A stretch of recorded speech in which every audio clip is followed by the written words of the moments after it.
Yeah.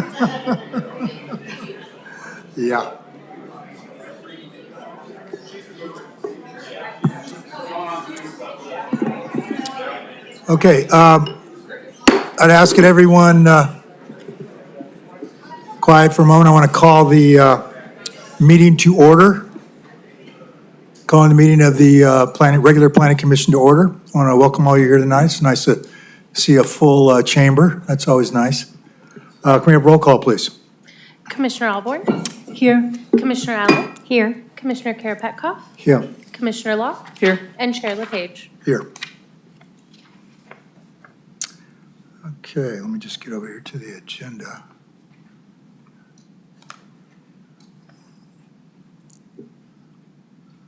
Okay, first item on the agenda tonight are the public appearances. At this time, I want to invite anybody from the public who would like to speak to the Planning Commission on any items of municipal concern which are not on our agenda tonight. You may do so at this time. I want to remind you that all of your comments are governed by the Brown Act, and we expect you to abide by that. So I'd like to invite anybody who would like to speak to the Planning Commission tonight to come up about any matters of municipal concern which are not on our agenda tonight. This is the time you can do that. Don't see anybody in the chamber. Do we have anybody online, Shelby? Yes. Okay, we will move on from the public appearances. We don't have any announcements tonight that I know of. Okay, that brings us to the consent agenda. Items on the consent agenda are considered to be routine in nature and may be passed in one motion, but if are any questions, are there any questions from the commissioners? Okay, I see. Let me announce what they are first, the items on the consent agenda. Any members from the commission or the public may ask that any item be pulled for further discussion. We have 4 items on the consent agenda tonight. We have the first 3 items. Let's see, the first 2 items are the Planning Commission's regular meeting minutes. Third item is the monthly activity report. And the fourth item is design study 25153, the Van Silo project. Commissioner Ahlborn, you have a question or? Yeah, Chair, I had a question regarding item number 3, the monthly activity report. Okay, what's your question? My question has to do with... This is directed to staff? It would be directed to staff, yes, sir. Go ahead. Thank you. So the monthly activity report is for the month of December 2025, and there were about 33 applications for planning, and 11 of them were incomplete. That's 33%. Now, 3 of those were, I believe, a multi-lot project, and I believe involve an historic evaluation. So if we pull those out, we're still looking at 8 incomplete applications out of a total of 33. So that's almost 25%. So I realize this isn't a question that can be answered tonight, but I think it might be worth a look to see if there's a commonality about what might be incomplete about those applications, and see if we can provide a little bit better service to the applicants so that we can streamline the process. Right. Steph will note that down. I know that you did present a form of a draft checklist, and hopefully that will be helpful in terms of getting a complete submission so we can process permits. Sounds quicker. good. Thank you. Mm-hmm. Okay, any further questions about any items on the consent agenda from the commissioners? Any questions from the public about any items on the consent agenda? We have a hand up. We will have to pull item number 4 as we have a recusal. Pardon? So we'll have to pull item number 4 for a recusal. Oh, that's right, we are, yeah. Okay, so I believe Commissioner Ahlborn has to recuse herself from item number 4, so I'm going to make a motion to accept items 1, 2, and 3. I'll second that. Okay, can we have roll call, please? Commissioner Ahlborn? Yes. Commissioner Allen? Yes. Commissioner Karapetkov? Yes. Commissioner Locke? Yes. And Chair LePage. Yes, okay, Commissioner Ahlborn, she can leave the chamber while we, and I'll make a motion to accept item number 4 on the consent agenda. I'll second that. Okay, roll call, please. Commissioner Allen? Yes. Commissioner Karapetkov? Yes. Commissioner Locke, Yes. and Chair LePage. Yes. Okay, Commissioner Ahlborn, you can come back now. Thank you. Yeah, Chair, this is Brian Pierrick, the city attorney. Yes. The reason for the recusal needs to be stated on the record. Okay, the reason for the recusal is because Commissioner Ahlborn lives within 300 feet or 500 feet? 500. Do I hear 5? 500 feet of the project. That was the reason for the recusal. Thank you. Thank you. Okay. Let's move on to orders of business. We have one item on the orders of business tonight. This is a director referral, continued from the October 8th, 2025 and December 2025 Planning Commission meeting hearings. We're going to receive a referral to discuss the permanent operations history of AW Shucks, consideration of amendment to the use permit. But I believe the director has an announcement she wants to make about this or request. Yes, sir. Thank you very much. Staff was advised by our city attorney that this matter be continued to a date uncertain to allow further analysis and exploration in terms of moving forward. And Mr. Pierrick is here if you have technical questions or legal questions as to the continuance. Okay, and this is new information that came up, or it's just questions that have to do with the existing recommendations that the Planning Commission made at the last meeting? I'll defer to Mr. Pierrick, so we can answer that question. Oh, the city attorney's here? Yes. Okay, you want to give a little yeah. further explanation of that? Yeah, we did just recently receive some new information. And also, I believe that the director also has some possible modifications to the potential modifications to the staff report and the resolution. So it's not, it's our recommendation that it be continued. Okay, all right. Do we have to allow comments from the public prior to the motion to continue? On the continuance. Yeah, okay. All right, this time I want to open it up to the public for any comments that they may want to make regarding the continuation. This isn't about the use permit, it's just about the continuation. Okay, I don't see anybody, any hands online? Okay, I will make a motion. Oh, well, come on up, come on up. Thank you, Chair, Commissioners. I'm completely confused. They want to postpone this I further? understand. Is that what the motion is, to continue this? The motion is to continue it, and the reason was just given by the city attorney, and I'm not, I mean, as far as I understand, there's been new information, is that correct? Is that new information that can be shared I mean, with us? or- let me let the city attorney answer that for you again. Could you restate the reason for the continuation again? We'd appreciate that. Yes, the city received correspondence from, I believe it's in the record, the Hudson Martin Law Firm raising some questions, presenting some information. And then also there's, I believe the director believes that there's a need to possibly make some modifications to the resolution. Okay, but So that there's new information. that information is available to the public? Yes, it should be. Okay, it's part of the public record, so you can get that specific information from the planning department. Okay, well, I mean, while I'm here, I'd like to say, we've already reviewed decades of business licenses and permits, and we've gathered all this information. I think that we're ready to vote on the issue. What new secret information is there? I hope we can continue. Okay, Thank you. all right, thank you for your comments. Okay, staff is requesting I make a motion for continuation, so I'm going to make that motion. Second. All right, do we have any further discussion?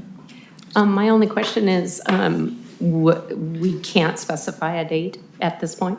Staff set a date uncertain. A date uncertain, depending on when we'll be able to complete the analysis. I don't want to put a date too far out. The only thing that would be required is that we renotice it, even if it's for February 11th. Okay. Yeah, But we don't want to put next month's meeting on here. If you did continue it to February 11th and the information wasn't available for your consideration, then it would require another continuance. Okay. Okay, I'd just like to say that there is some concern for immediacy to get this resolved on the part of the public, so I would encourage staff to bring this back to as quickly as possible. Okay. All right, any further discussion? Okay, roll call, please. Commissioner Ahlborn? Yes? Commissioner Allen? Yes. Commissioner Karapetkov? Yes. Commissioner Locke? Yes. And Chair LePage. Yes, okay, the motion is passed. All right. That brings us to the public hearings. We have 3 items on the public hearing tonight, but the first 2 items have been requested for continuation. So we have to deal with the continuation first. We need a motion on each of those. So first item on the public hearings is item number 6. This is TS 25357. Consideration of a track 1 design referral study for the amendments to conditions of approval previously approved.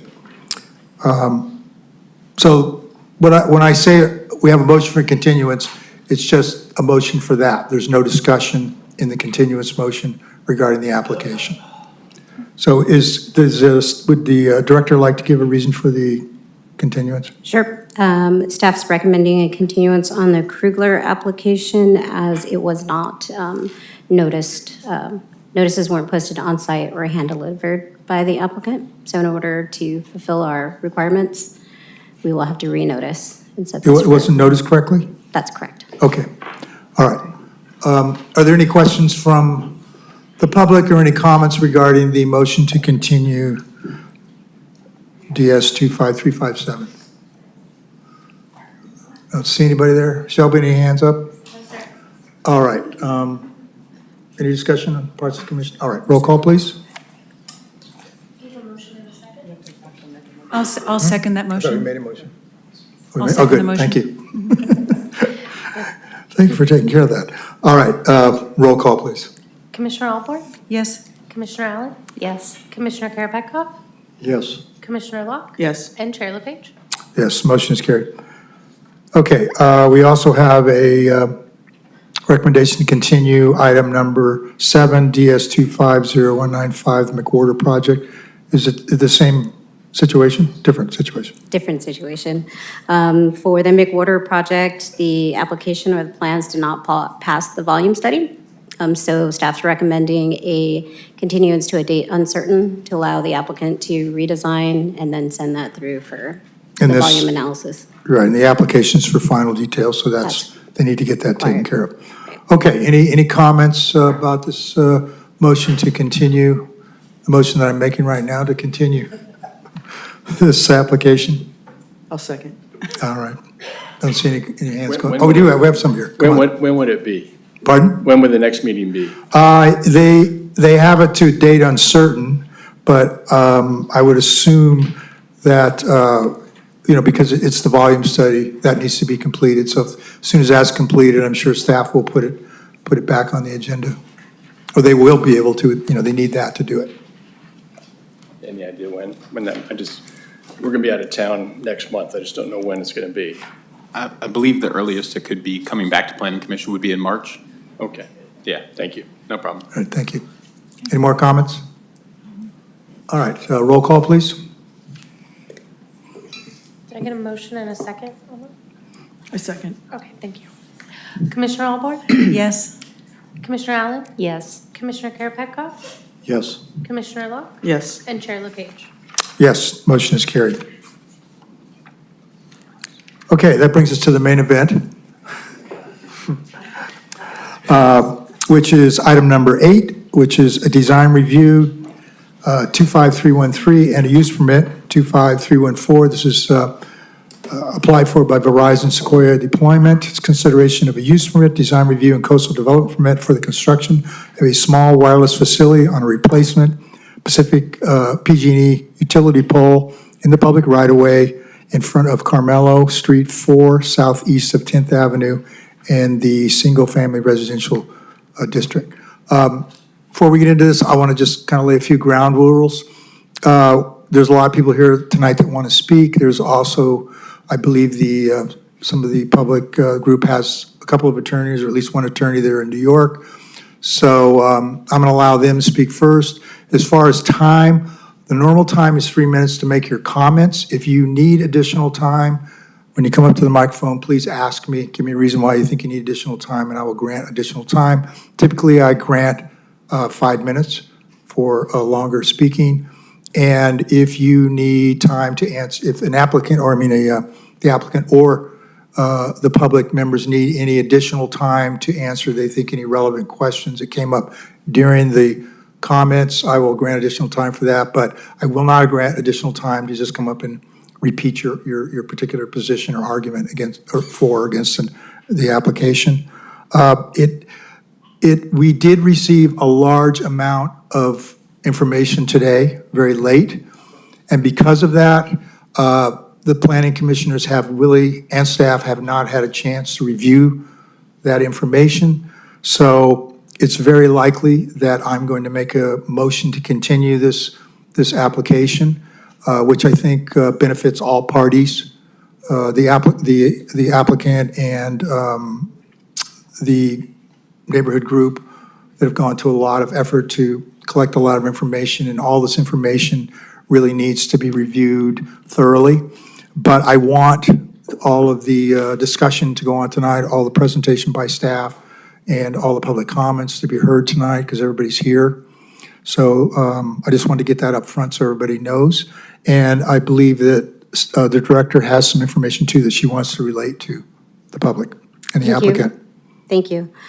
Staff is supportive of the Planning Commission's approach if that is the vote to allow testimony and continue. I do want to mention that we received information from our attorney that there's an agreement to extend the shot clock date to March 5th. So any continuance date, we would recommend it happen around February 4th or early in February. That way, if there is an appeal, we would be able to bring an appeal to the City Council prior to the March 5th date. So perhaps if a continuance is on the table, then at that time we can look at the calendar and identify a special meeting date if necessary.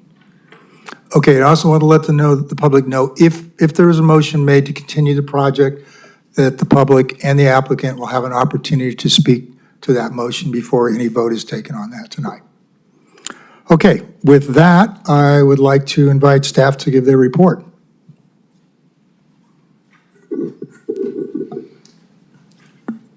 Good afternoon, Commissioners.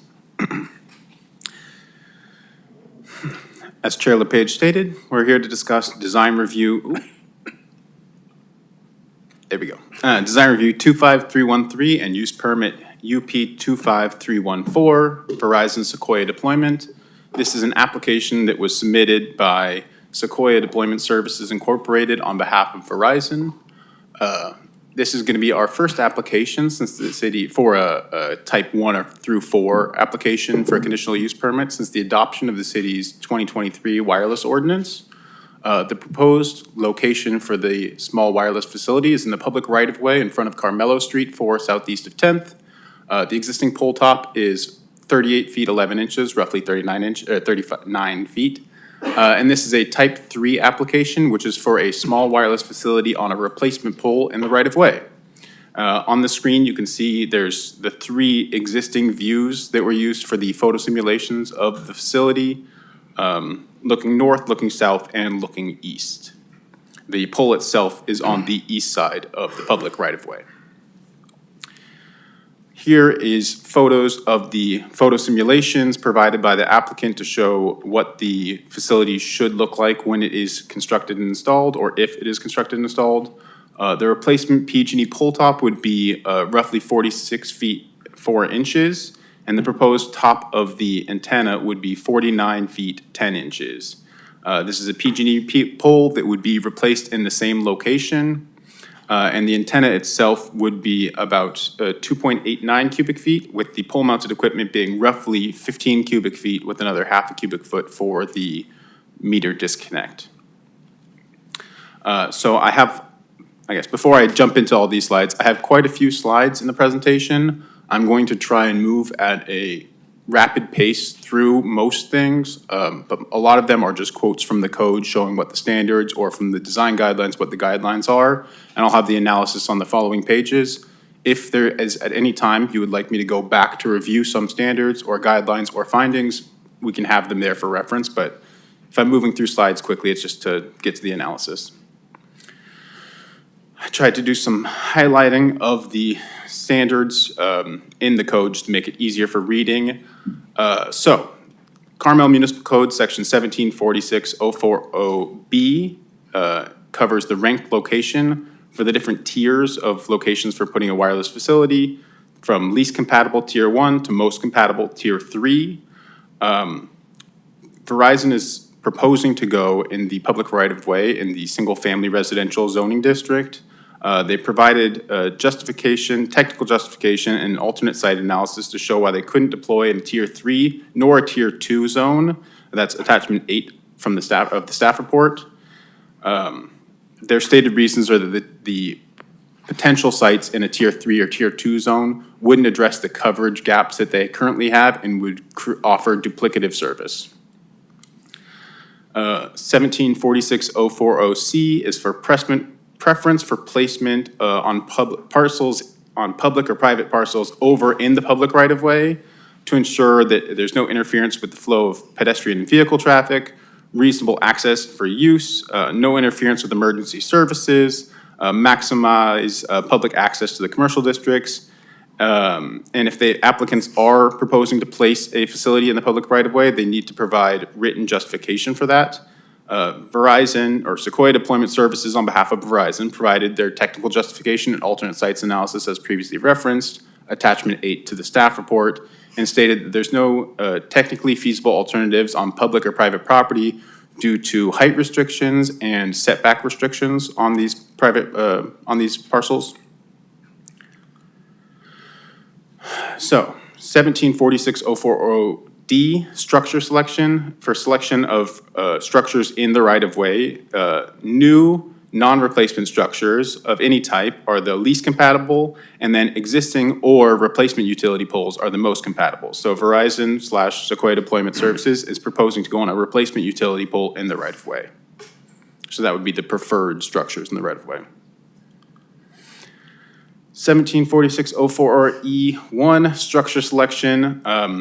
There's highly incompatible locations in the public right-of-way. Any location that is in the single-family residential zoning district, anything that would trigger the Secretary of the Interior standards for potential impacts to a historic resource, or anything that is in the pink highlighted area in Figure 1, which would be anything west of San Antonio, basically, or North Carmelo, past, I think that's Ocean. So Verizon Sequoia is proposing to go in the public right-of-way in the single-family zoning district. They have filed a location special exception. Special exceptions covered later in the presentation.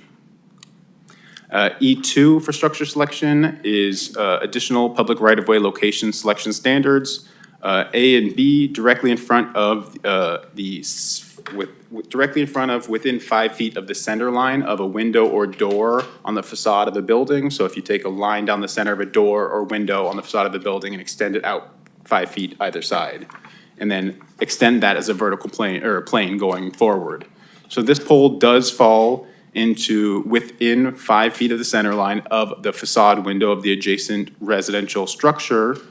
It is not within 500 feet of another wireless facility, so they're requesting a special exception, a location special exception for placing in that center line buffer space. The existing pole is in that buffer space, and they're proposing to replace the pole in the same location. And they've provided an alternate sites analysis as the technical feasibility / justification for why this is the least intrusive location that they can go, and filed for the special exception, which we'll cover later in the presentation. E3 is for safety considerations. Sequoia deployment on behalf of Verizon, they're not proposing to add any new structures to the right-of-way. It'll be, the proposed small wireless facility will go on a replacement PG&E pole where there is an existing PG&E pole. And it meets all the safety requirements for exposure, GEO95, any safety standards that apply to wireless facilities, it is in compliance with.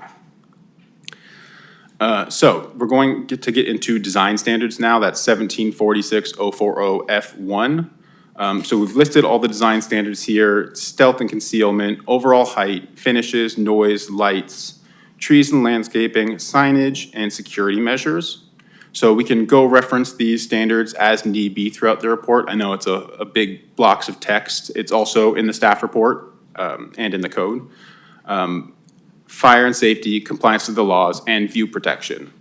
So we'll go through the analysis of each of the standards, and if you guys need to reference, we can always go back.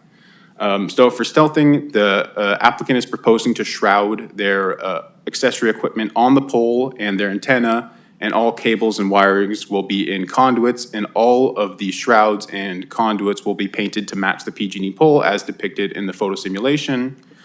For overall height, the replacement PG&E pole is going from a pole top height of 38 feet 11 inches to 46 feet 4 inches, and the antenna above the new utility pole would be 3.5 feet, putting the top of the antenna height at 49 feet and 10 inches roughly.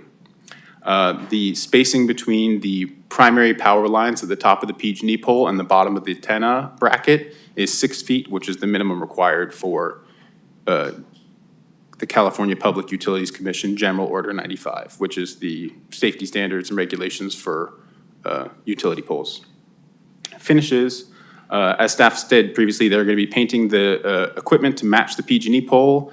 They did show that in the photo simulations, but they didn't provide a manufacturer's spec for the paint itself. So we're just going to have them add a detail to the plans for what the paint color will be specifically prior to building permit issuance, and that's special condition number 1. For noise, I've confirmed with the applicant, and they provided an acoustic analysis. All equipment on site will be cooled passively and won't have any fans and will not generate any noise. As for lights, the applicant is not proposing any lights as part of this application. Trees and landscaping, the standard says that you can't propose a new pole within the drip line of a tree, but the wireless ordinance section differentiates new, replacement, and existing poles from each other. So in staff views that this is not a new pole in the drip line, it's an existing pole that's being replaced in the drip line. There were still concerns about the health of the tree, so that's why special condition number 3 requires the applicants to provide a landscape management plan prior to building permit issuance to show how they'll be interacting with the tree. As discussed in the field today, the pole replacement itself will be handled by PG&E under a separate permit. Regarding signage, the applicant did provide a construction detail with the required RF signage that goes 3 feet below the antenna on the pole. It includes the site ID, owner information, a toll-free contact number, and gives a warning about radio frequency exposure at that height on the pole, which is, again, 3 feet below the antenna. Security measures, the equipment is going to be shrouded and enclosed and secured so that it's not accessible to the public. It'll be 11 feet up and enclosed entirely within shroud. For fire safety, part of the standard references needing the plans to be prepared by a licensed engineer. The plans were prepared by and stamped by an engineer. Condition of approval number 16 provides the ability for the fire safety authority to shut down the site if there's a view that there's a threat to public safety. And in addition, the site is going to be meeting all of the CPUC General Order 95 requirements for clearances from power lines. Compliance with the laws. Condition of approval 11 requires the applicant to comply with all federal and state requirements for wireless facilities. Additionally, the site meets all of Carmel-by-the-Sea's requirements with the approval of the 2 special location exceptions that the applicant has requested. View protection, the wireless facility has been designed to try and preserve public and private coastal views. The pole-mounted equipment will be roughly 11 feet above ground level. So from the public right-of-way for pedestrians, that should be far above their eye lines. The antenna itself, as stated before, will be from 46 feet, roughly 46 and a half feet to 49, almost 50 feet, which should be above the sight lines. We did visit the neighboring residents that had concerns about views being obscured by the equipment. Next, we'll be going into the administrative detailed wireless facility design guidelines, specifically the design guidelines for facilities in the public right-of-way. So for poles, that's replacement poles, they must be located as close to the roof pole as possible, aligned with the other poles on the street, and designed to resemble the existing poles, including overall height. They're not allowed to increase more than 10 feet or whatever height is necessary to be compliant with the CPUC GO95 requirements. Antennas, all antennas shall be meet our placement, concealment, and volume guidelines. The maximum allowed cubic footage is 3. Accessory equipment, we have a preference for underground equipment. Then the next most preferable would be pole-mounted equipment that is 6 cubic feet or less. And then the cap to this would be no accessory equipment that is cumulatively larger than 17 cubic feet. The accessory equipment needs to be shrouded and painted to match the pole and shall be no lower than 8.5 feet on the pole. Utility services, these guidelines just speak to all the cables and wirings must be enclosed in conduit, flat rate services preferred if possible from PG&E, and there can't be any interruption of services down the line. So for staff's analysis, as discussed, the pole height will be increasing from 38 feet 11 inches to 46 feet 4 inches, which is less than the 10 feet increase. If you include the increase in height of the pole plus the antenna up to 49.10, it is increasing by more than 10 feet, but the increase that they're including for the pole itself is to meet the minimum 6 feet clearance from the primary power lines at the top of the PG&E pole to the bottom of the antenna bracket. For the antenna, they're proposing a shrouded antenna that will be 2.89 cubic feet in volume, less than the 3 that is allowed. It'll be shrouded and painted to match the pole, so it complies with the antenna design guidelines. For accessory equipment, the applicant is proposing 15 cubic feet of pole-mounted equipment. They stated this is the minimum amount of equipment needed for the site. If the Planning Commission has concerns about that, we can request some more analysis from the applicants to provide evidence that there's no way they could shrink the pole-mounted equipment to trying to bring it closer to the 6 cubic feet of pole-mounted accessory equipment. As for undergrounding the equipment, there is a tree adjacent that could potentially be disturbed for underground equipment. Additionally, underground utilities could be preserved, but I think staff's biggest concern for this would be if there was underground equipment there, it would need to be able to be accessed, which would take away a parking space in the public right-of-way, which is not something that we want here.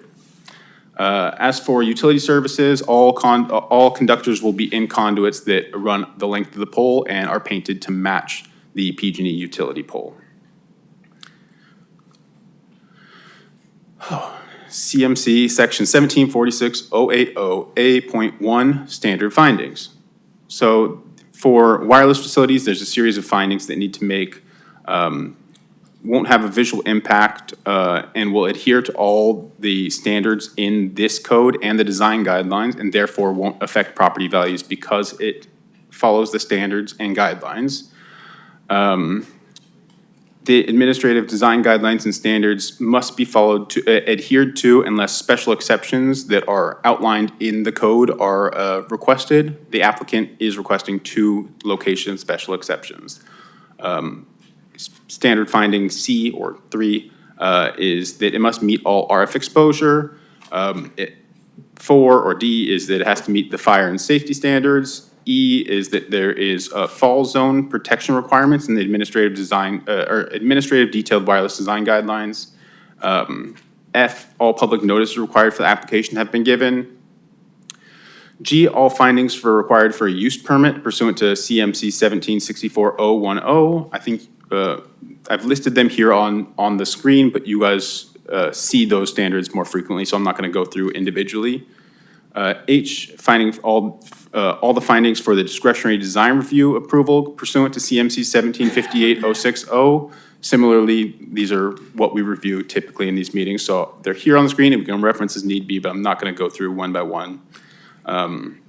If applicable, the project has to meet all the findings for a coastal development permit, and so that would be that the project complies with our local coastal program and is in conformity with public access and recreational policies of the Coastal Act. Additionally, so the applicant meets all the required findings for the wireless facility with the approval of 2 special location exceptions. Special exceptions have additional findings. The applicant has requested special exceptions for the small wireless facility in the right-of-way in the single-family residential zoning district, and for placing a small wireless facility on a pole within 5 feet of the center line of a window of a door of the facade of an occupied adjacent residential building. So the Planning Commission shall not grant any special exceptions unless they find the following: that the denial of the application result in an effective prohibition of or otherwise violate federal law, or the denial of an application will violate state law. The special exception requested by the applicant does not compromise or excuse compliance with safety, fire, or public health requirements.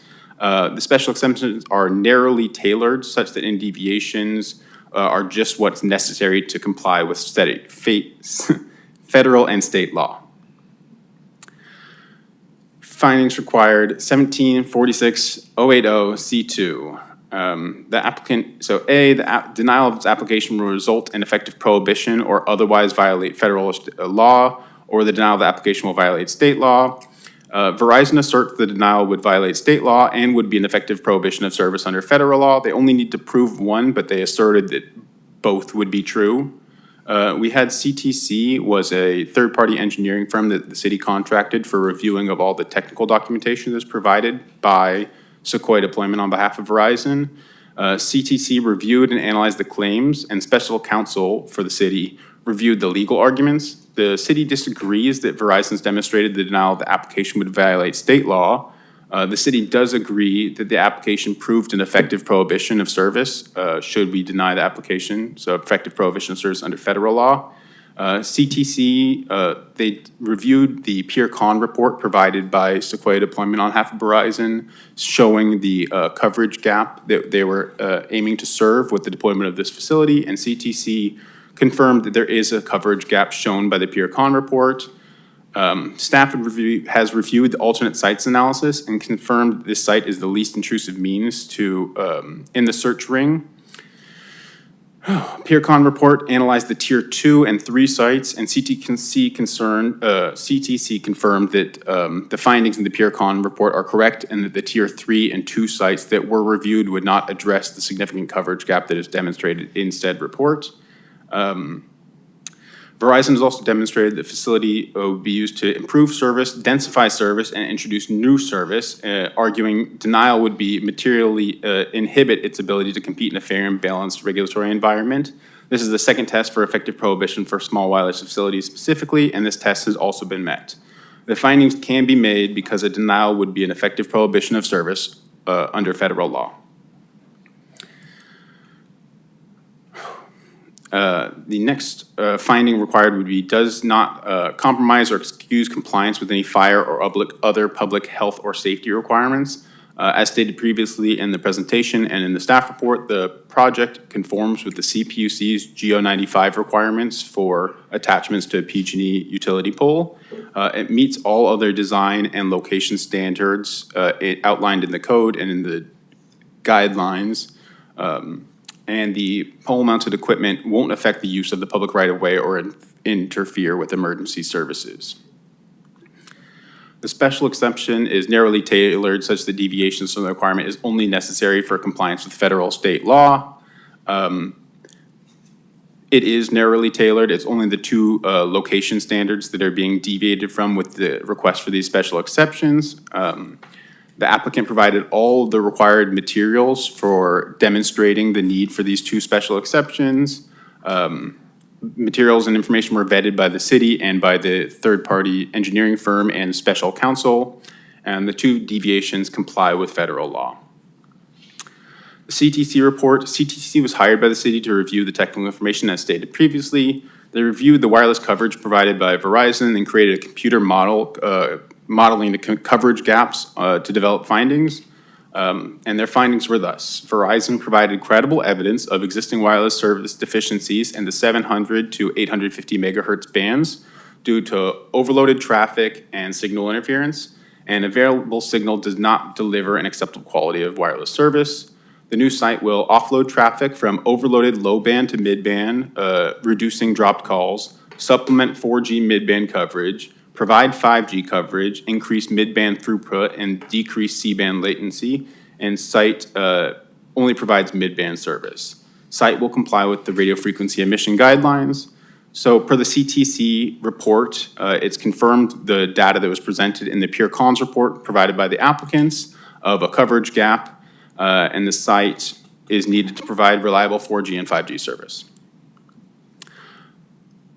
We've had quite the number of neighbors reaching out with correspondence with concerns about this site.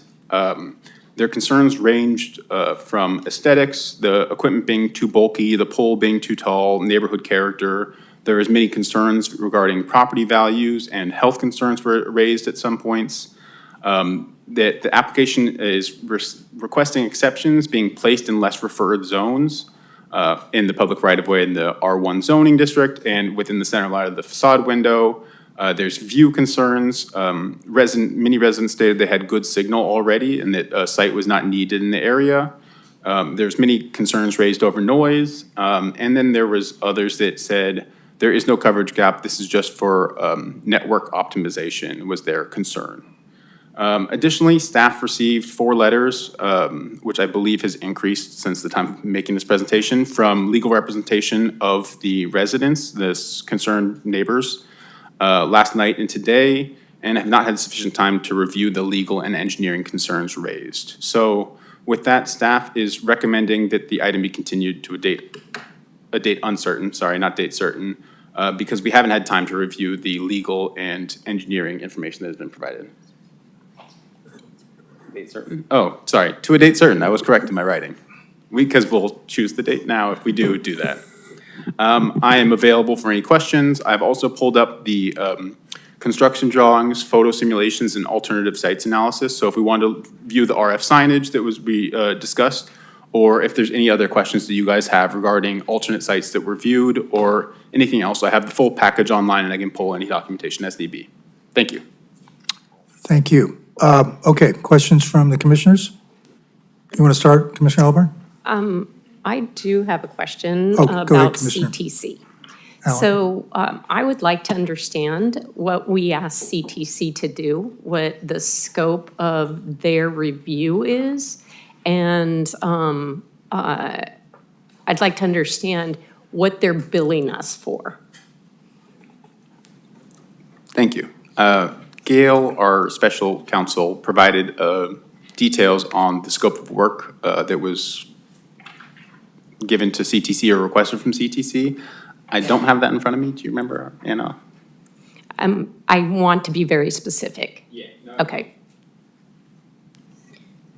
I would suggest that if you want specific light items, perhaps Gail or Lee. Lee works for CTC, is part of the consultant team, and Gail, she works for she's an attorney that works on wireless, and that's how we contracted with CTC.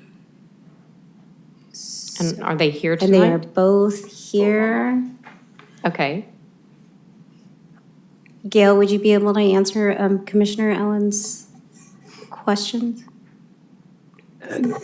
Sure. Good evening. I think the best summary of what they were asked to perform is really in the beginning of the report. Lee can comment on that as well, but the beginning of their report summarizes what their scope of work was in terms of reviewing the technical information and then doing their own analysis to verify and present a report, which is also I think, in your packet. The other activities that they would be asked to do would be obviously at the direction of the city to review additional materials that come in, to attend the meetings on the project, things like that. But in terms of the scope of work and their technical review, it says they summarized at the beginning of their report. Okay. It didn't appear to me that they went outside of the Verizon data. Is that correct? I would let Lee answer that. I think that would be Lee Afflerbach is the principal who did the review, and he is also on.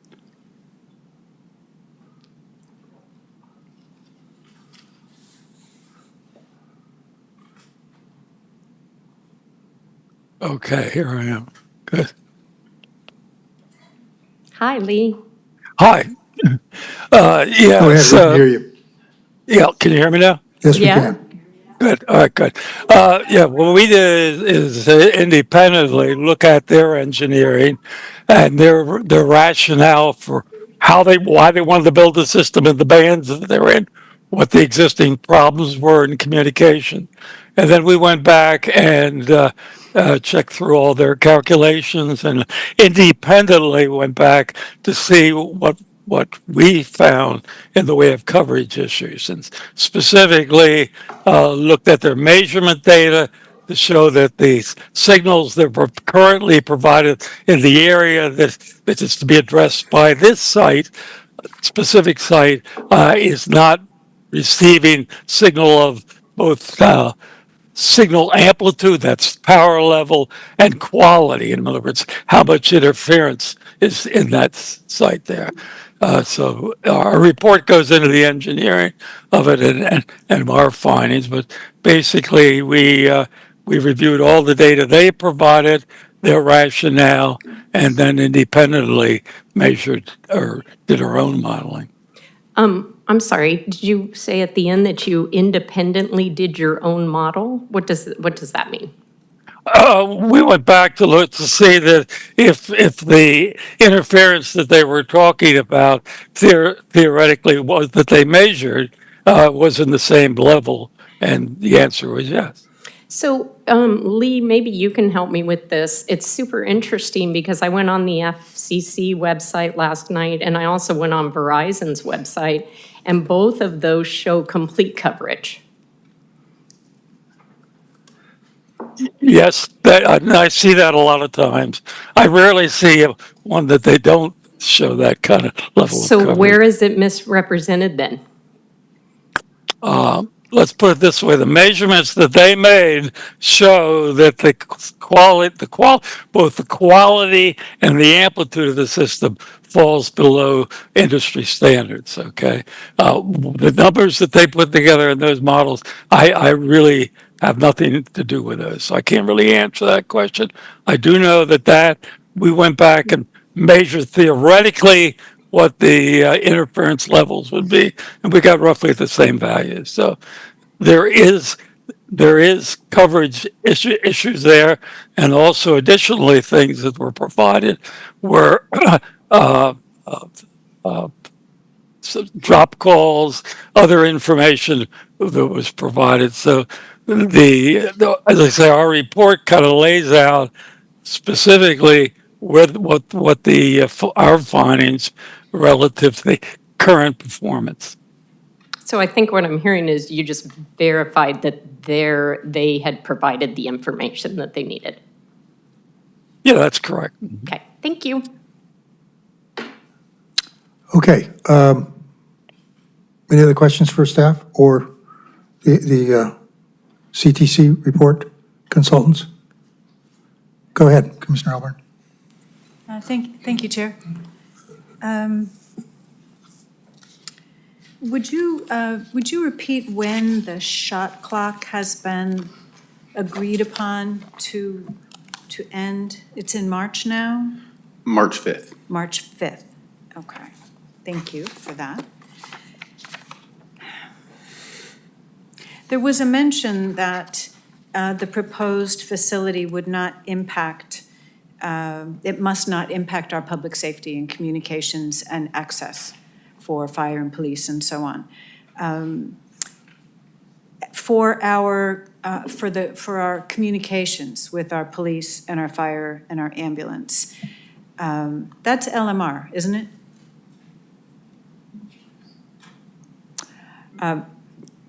Land mobile radio, not 5G or 4G?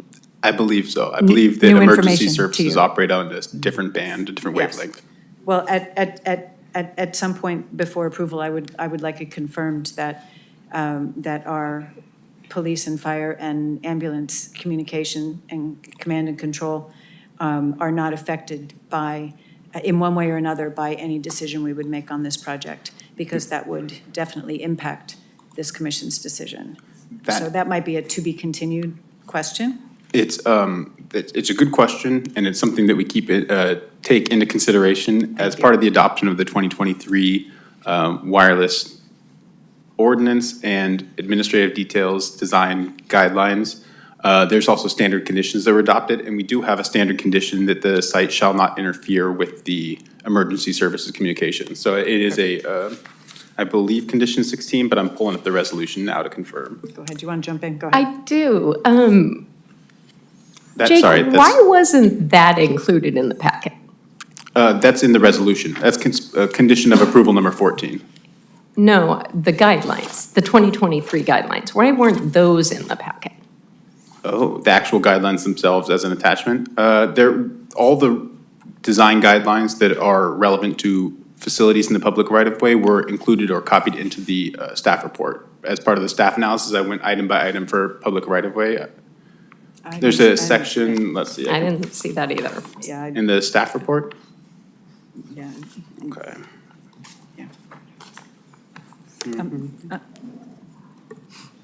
I'm going to move on. Is for the, we've heard a lot in this application about drive tests, telecom signal drive tests. Is a permit needed in the city? Does a company need to apply for a permit to do a drive test? I would say no if there's no development, if they needed a temporary encroachment, if they had to close off a portion of the right-of-way, then perhaps, but for a drive test, I Not would say specific. no. Thank you. I have a question about the equipment shroud and the size. That was confusing to me because our guidelines speak to an equipment volume of about 6 cubic feet, and you mentioned that in your report. What is the size that's being proposed in this application? 15 cubic feet. 15 cubic feet. And how is it that you see that that isn't in conflict with our guidelines? I definitely need help Yeah. with that. So there's the preference for accessory equipment for a wireless facility is to have underground as the first preference. Second preference would be pole-mounted equipment that's 6 cubic feet or less. And then finally, no accessory equipment on the pole greater than 17 cubic feet.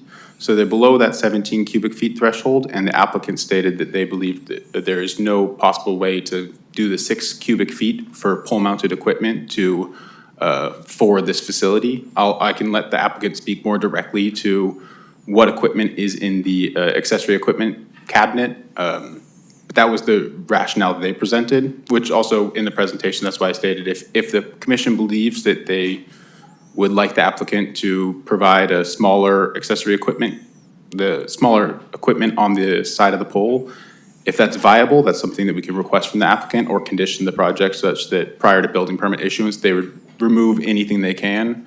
From reviewing the application, the pole-mounted equipment is some radios, a fiber demarc.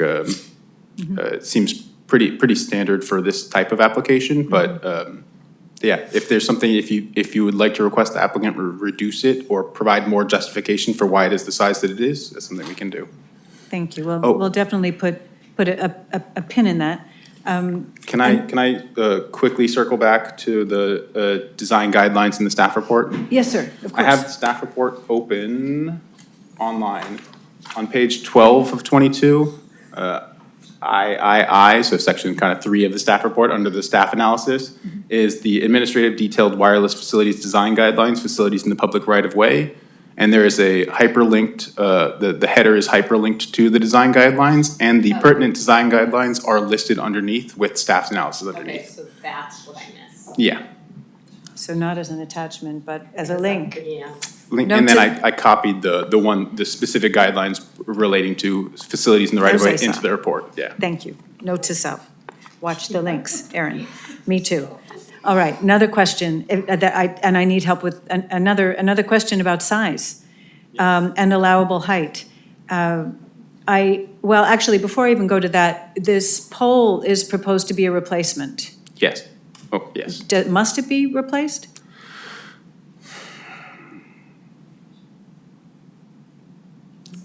Yes. Okay. Typically,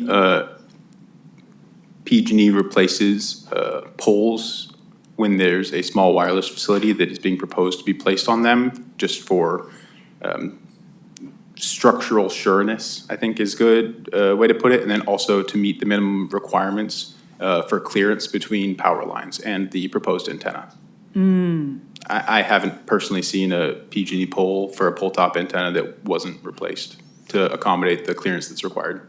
And you had stated in your report that you feel that the height actually meets our guidelines, yet it's estimated to be all the way up at 4910, right? The top of the antenna, yes.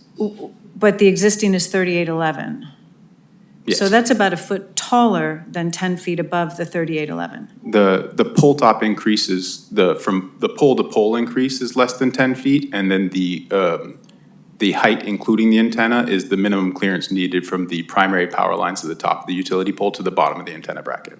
Well, I understand that there are requirements and specifications for locating an antenna related to other elements on the pole, but that to me is a separate item of discussion from the fact that we have guidelines that state that in a replacement pole, this is in our section 1A1, the overall height shouldn't be greater than 10 feet tall, This is, we're exceeding greater than 10 feet. Can we not argue this now? I think we Yes, just, sir. just ask the questions. And I mean, those are all good points, but I think we need to get into that in discussions. I'm sure there's going to be a lot more discussion about this pole height and the, the height of the equipment. So, but at this point, I just, you're Okay. confirming the pole height requirements and what the size of the, what the requirements are for the antenna above the power lines. I think that's So all. you'd like me to circle back later on this? Yeah, because it's going to come up. I- There's going to be a lot more discussion about it.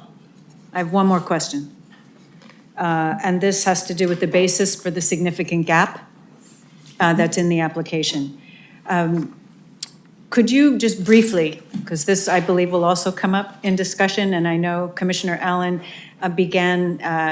headed towards this a little bit with her questions to the CTC representative.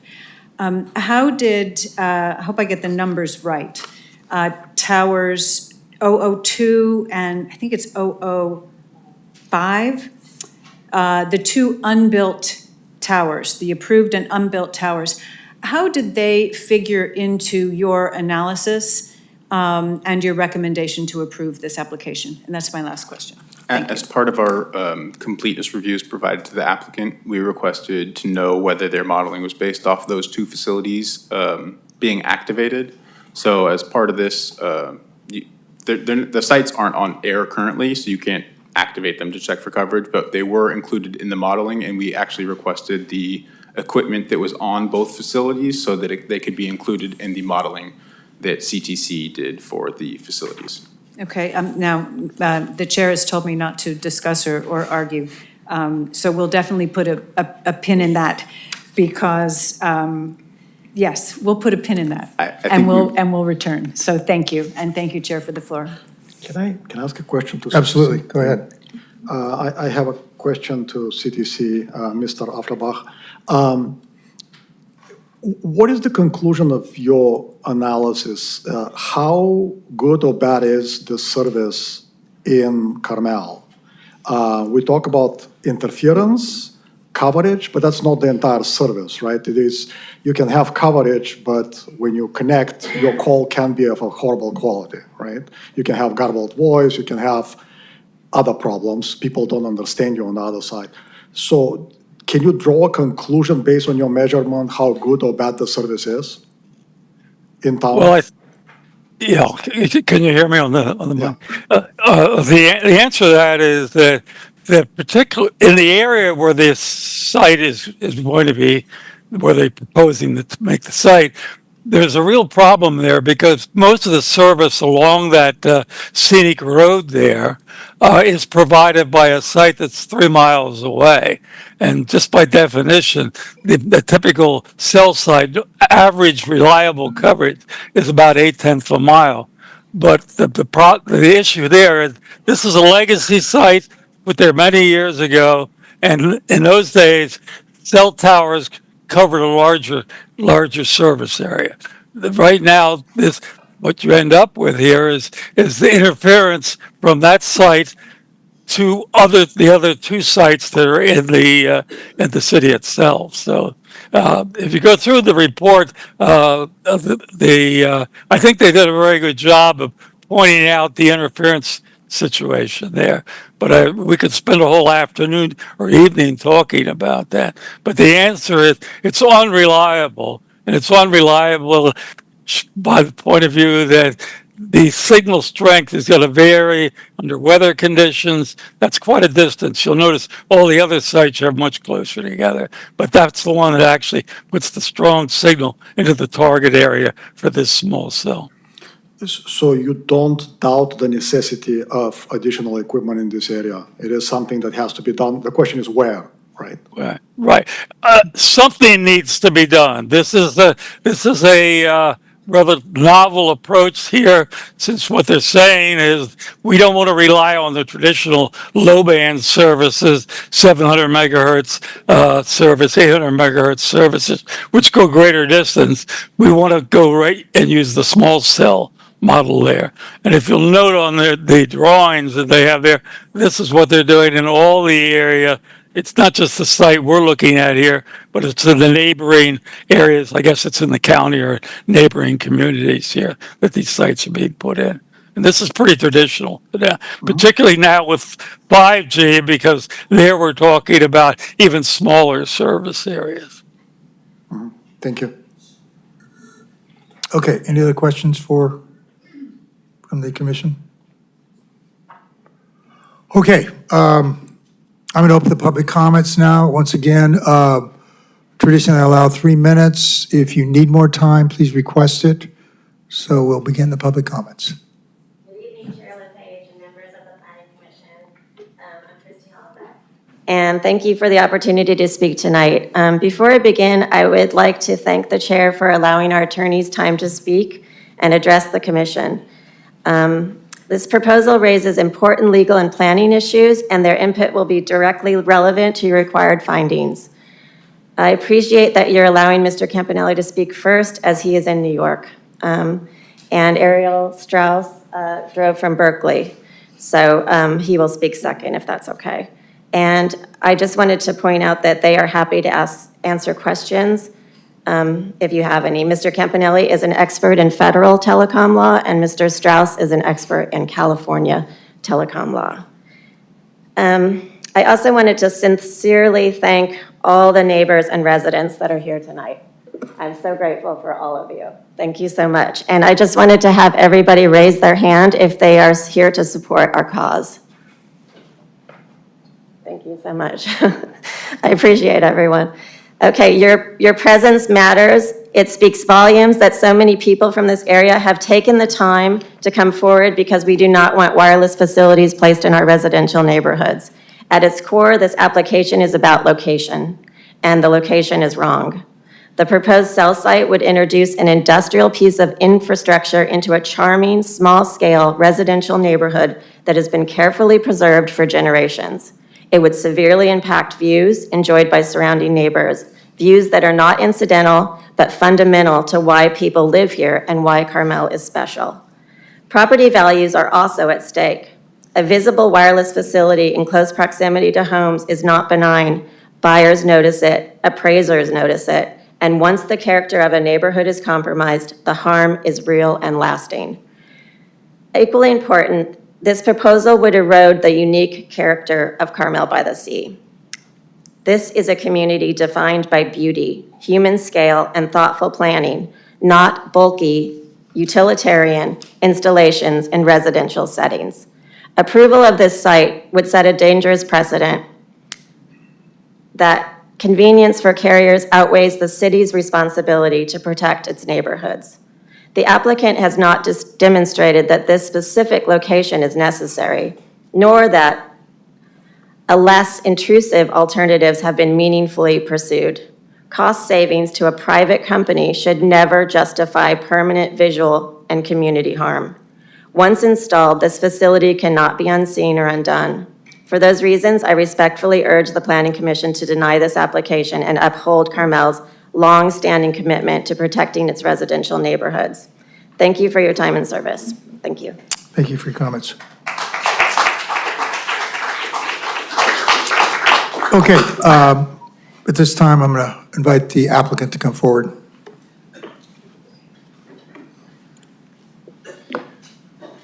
Thank you, Chair LePage. Do you have the...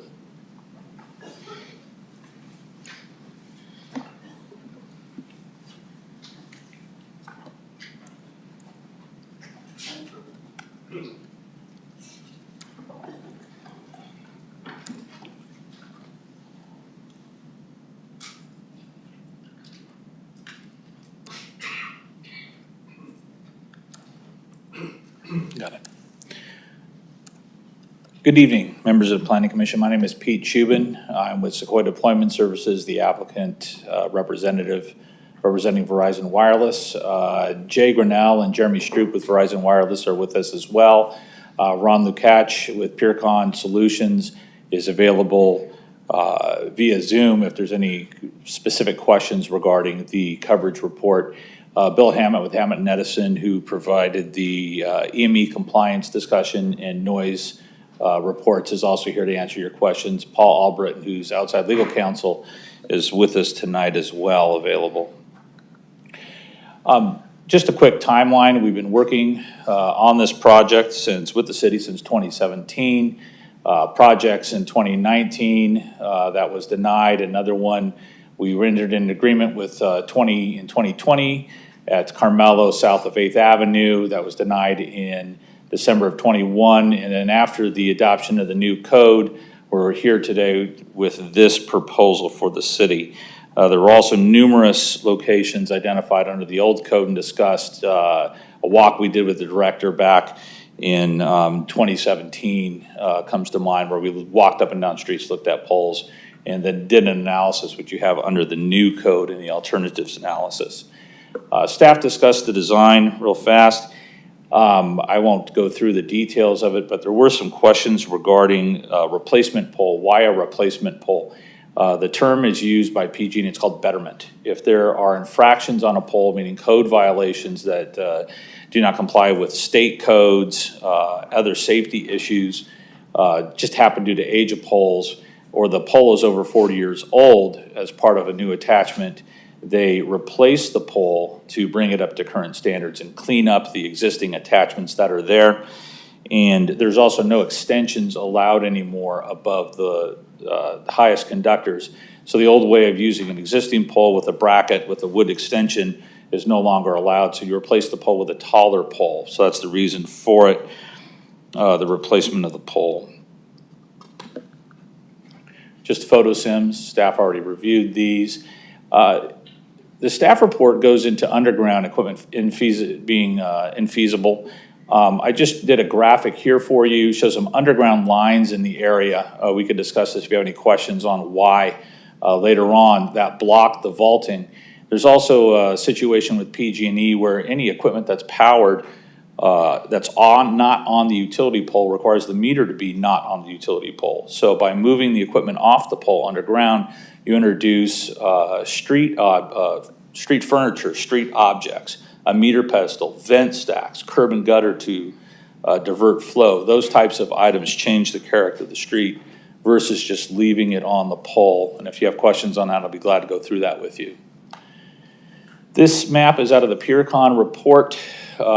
This was also discussed with distance, the existing, the approved, and the proposed facilities that were included in the modeling. It's important to note that those have not been built yet, and they're not on there due to the inability of fiber being delivered to them at this time, which is why they have not been built.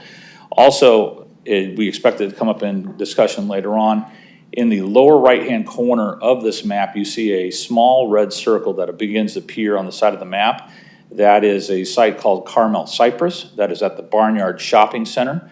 It was recently put on air this past year, and that provides service to the area south of town, but does not provide service to the area where this site is due to terrain blockage. There's a low ridge that's higher than the site that blocks the coverage to this area. This is a service gap. Ron Lukács, the PureCon, is available to answer questions for you. What it does show is that it shows the gap, generally about a half of a square mile in size. There's 1,224 residents in that service gap area. And then the next slide, you can see in the green how it increases the coverage and fills that gap in service. Now, when we talk about location preferences, staff had mentioned the distance of the zones. This map shows that you can see to the north, east, and east, those preferred zones, and then those orange circles, there's already sites there providing service to that area that cannot provide the service to this neighborhood. You move into the other zone mentioned, A1, that is the Golden Bough Playhouse. That was modeled, Verizon looked at that, and so did CTC. The city's consultant confirmed that that's not a feasible location to fill the gap in coverage. If you look at the zones, the R1, the R4 zones, that is that sea of cream and a little bit of orange that the site sits in. And we all know Carmel is predominantly single-family zoned zoning for residential, and that is where the site is to provide service inside that zone. 28 alternatives. We walked the poles. We looked at each one of them. We looked at them for feasibility. Some of them are feasible, but they would come with a request for more exceptions. Therefore, they're less preferred under the city's code. And that is using the values expressed in the city's code to come up with that analysis. Staff confirmed that the site does comply with city standards. I don't need to go through these again. The code's referenced, but that is already discussed. What is important with regard to the equipment size and the equipment height, the 50 feet and the 17 cubic feet allowed, is that under the law, this is a small cell facility. And we could discuss more of that later and what that means if you would like. I'd like to introduce Paul Albritton to come up and continue the presentation. Before you leave, are there any questions for this particular, the applicant? I did have some questions about the maps, if we could pull those back up. Which one? Because, so I didn't quite understand, if you go back to the one with the arrows going like, yeah. Okay, so what you're saying is that those two that you have, downtown Carmel and, Commissioner? is that at the, okay, so those can't cover this area, but this proposed one can cover Pebble Beach? Which ones are you referring to? The ones that are called downtown Carmel or South Carmel? The ones Yeah, that are- because you said that, I'm sorry, what? Use the numbers. Okay, so 003, do you have, what's, 005 isn't even on, so you don't have that one, right?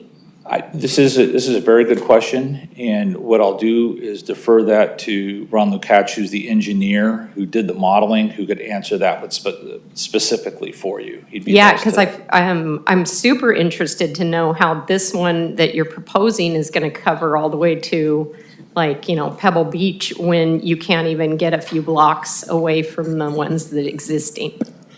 Paul Olbert, That's interesting. outside counsel, and I understand confusion with maps like these. What's happening is the Pebble Beach site is a big, tall, fake tree, and it is providing service 2.7 miles into that area. Our small cell will only cover a very few blocks around the small cell. It will not cover Pebble Beach. If we wanted to cover Pebble Beach, we'd have to have a great big 100-foot tower. So what So we're saying you're is not the service is currently coming from Pebble Beach to this area, but it's very weak, and there's a lot of interference, and that's why we need a small cell, a little tiny antenna, to fill in that gap, and the other little gaps we're covering with the small cells. And Ron Lukash is the RF engineer who did this map. Okay, so if all of this stuff is coming into that area, then don't we have coverage? The problem, and I can let Ron speak to this, is you have what's called a signal-to-noise problem.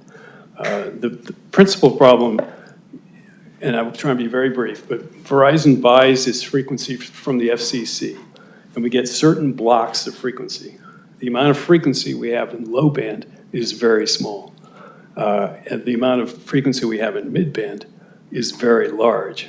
So we don't have enough low band frequency to serve the entire area from a single tower like that, one. Two, as you heard from your own consultant, CTC, a cell tower optimally works to about a mile. This is 3 miles away. So we've got a very weak signal and not very much of it. And it's so weak that other signals, other interference is more than 10 decibels, within 10 decibels of the frequency we're providing. So there's a lot of interference. It's called signal-to-noise ratio. And that's why the signal it's there, but it's not operational in low band. And what's missing is our mid-band, which provides lots of capacity so people can use a lot of their data information. We're also missing 5G, mid-band 5G, that we would put in the area. Does that answer your question somewhat? Not really, but. Tell me why it doesn't. But the pink dots are interesting to me too, because if those were turned on, wouldn't that just solve the problem? No, and then I'm going to let Ron speak. Again, those dots that aren't turned on yet will cover a small area. They're modeled in Ron's report. You can see exactly the area that they'll cover, and they still leave a hole where we want them. And it's a small cell network. We originally came in proposing 5 telephone poles in Carmel. We moved 2 of them south. We combined 1 at the Sunset Center. And we're trying to just put in 1 more, but it's a patchwork. It's like So is it it's more? it's like sprinklers on a lawn, and they can only cover a limited area, and that's the idea with this small cell network. And we haven't turned them on yet because, frankly, we need to bring it in as a network with the whole fiber connection, very expensive, all the full connection to turn on the network, but it's designed to work together. Is it more expensive to do underground? Well, you can't put antennas underground, so there's no way. That's not feasible. And now to put the fiber underground, the fiber is brought in by another company. I see some fiber conduit in the area, but the fiber will be coming in overhead. Was that your question? Kinda. I'm done. Thanks. Okay. Do you want Ron Lukash to describe his map? Ron, are you there? He's in the East Coast also. Yes, I am. Yes, I am. I'll sit down. I have a question, maybe it's related to what the gentleman said. Can I ask? Yeah, go ahead. So you decided to solve the problem with 3 small cells. One is the one that we're discussing now, one is Carmel Point, and one is in the barnyard. Is it possible to solve the problem with one big antenna that is positioned somewhere in, like towards the mountain, towards the Santa Lucia Mountain? No, It's not possible. not possible. It would be possible to solve it with a taller single site in that area between those 3. Okay, between those 3. And that's entirely a single-family residential area. So then, when we look at private properties under the city's code, with the required setbacks and the height restrictions, those types of sites are not possible in that neighborhood, even if we could find land that was So if we available. put something on top of the water treatment plant, for example, which is on the river, that would not be enough to cover this area? No. The water treatment plant was a project that Verizon worked on well over a decade ago. It went away as a potential project, I believe around 2017, about the time that these small cells came into play. That Verizon and the county who owns the water treatment plant could not come to agreement on the available land, the site design, and there is also some plan to remove trees. And then there was a concern from the county of if the trees were removed, that the water district may have to do for some other project that they had. It was speculative at the time, but it was expected that the tower would have to come down, because then it would be a very tall tower to see over the trees that were down there. And then if the trees went away, that would be the predominant element sticking up in that entire area down there. So what happened to that project is it became the Carmel-Cypress site. That's why I pointed out the site at the barnyard. And if you're familiar with that shopping center at the north end of it, there's a water tower. Right in the middle. That's full of antennas for Verizon Wireless. So the site that was at the water treatment plant, that could have provided some coverage up to cover Carmel Point, moved when the county's land became unavailable. We looked east to the shopping centers there. There's also there's a fire station there. There's a monopole there. I believe there's a hotel there. AT&T's on the roof of that hotel. Verizon talked to all of these parties. The pole could not support, the existing monopole there at the fire station could not support additional antennas. There wasn't space for ground equipment without blocking access to the fire station as well. And then the hotel, that's where AT&T went, took that spot on the hotel. The barnyard tower, and if you look at that, it's just a slow march east a little bit, is where that site ended up to provide service to that area. So in short, the water treatment property is not available, and that's been proven to not be available. Okay, thank you. All right, thank you. All right, are you going to make a presentation also? No, we understood we had 10 minutes. I think we stopped at about 6 or 7. I'm going to speak to one slide, and then we've got Mr. Hammett to speak to 2 slides, and then we're done. So All right, go ahead. I think we have 3 more slides. So, again, Paul Albritton, outside counsel for Verizon Wireless, and Chair LePage, members of the commission.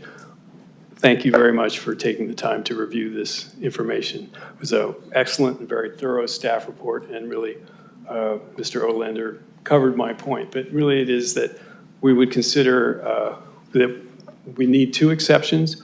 One is to go into the R1 right-of-way, and that's because if you look at that area that we're trying to cover, it's all residential and it's all single-family. You've got a 110% tower setback. You've got a 15-foot general rear yard setback, and we just can't fit a tower in one of those residential parcels, even if we could find a resident who was willing for us to put a tower into their backyard. So that leaves us with just the right-of-way. The other exception is 5 feet in front of a window. You've got a corridor. It's actually 10 feet wide. The window here is close to the 5-foot edge on one side. We didn't choose the pole location. That was PG&E, so we can't move it out of that 5-foot location. But and that's the reason why we need that exception. So it's 2 exceptions. We looked at 28 different poles, as you saw, and they ranged anywhere from 7 to 20 plus exceptions using your code, each of the exceptions within your code. And as staff said, this is the most code compliant of any of the poles we selected with 2 exceptions. We couldn't get below 2 exceptions. So in order to constitute a prohibition of service, you have to have either the Ninth Circuit test a significant gap, which we think that CTC has confirmed from the PeerCon report, and you have to show that this is the least intrusive means of filling that gap. And we think we've done that by showing this is the most code compliant of all the alternatives that we've looked at. And with that, a denial of the site under Ninth Circuit Court of Appeals law would be a prohibition of service, and under the Telecommunications Act would comply with your code in terms of why we need an exception. The FCC has also modified the term to something, a denial that would materially inhibit our ability to provide service. And they describe that as something that doesn't allow us to densify our network, improve our service, or introduce new service.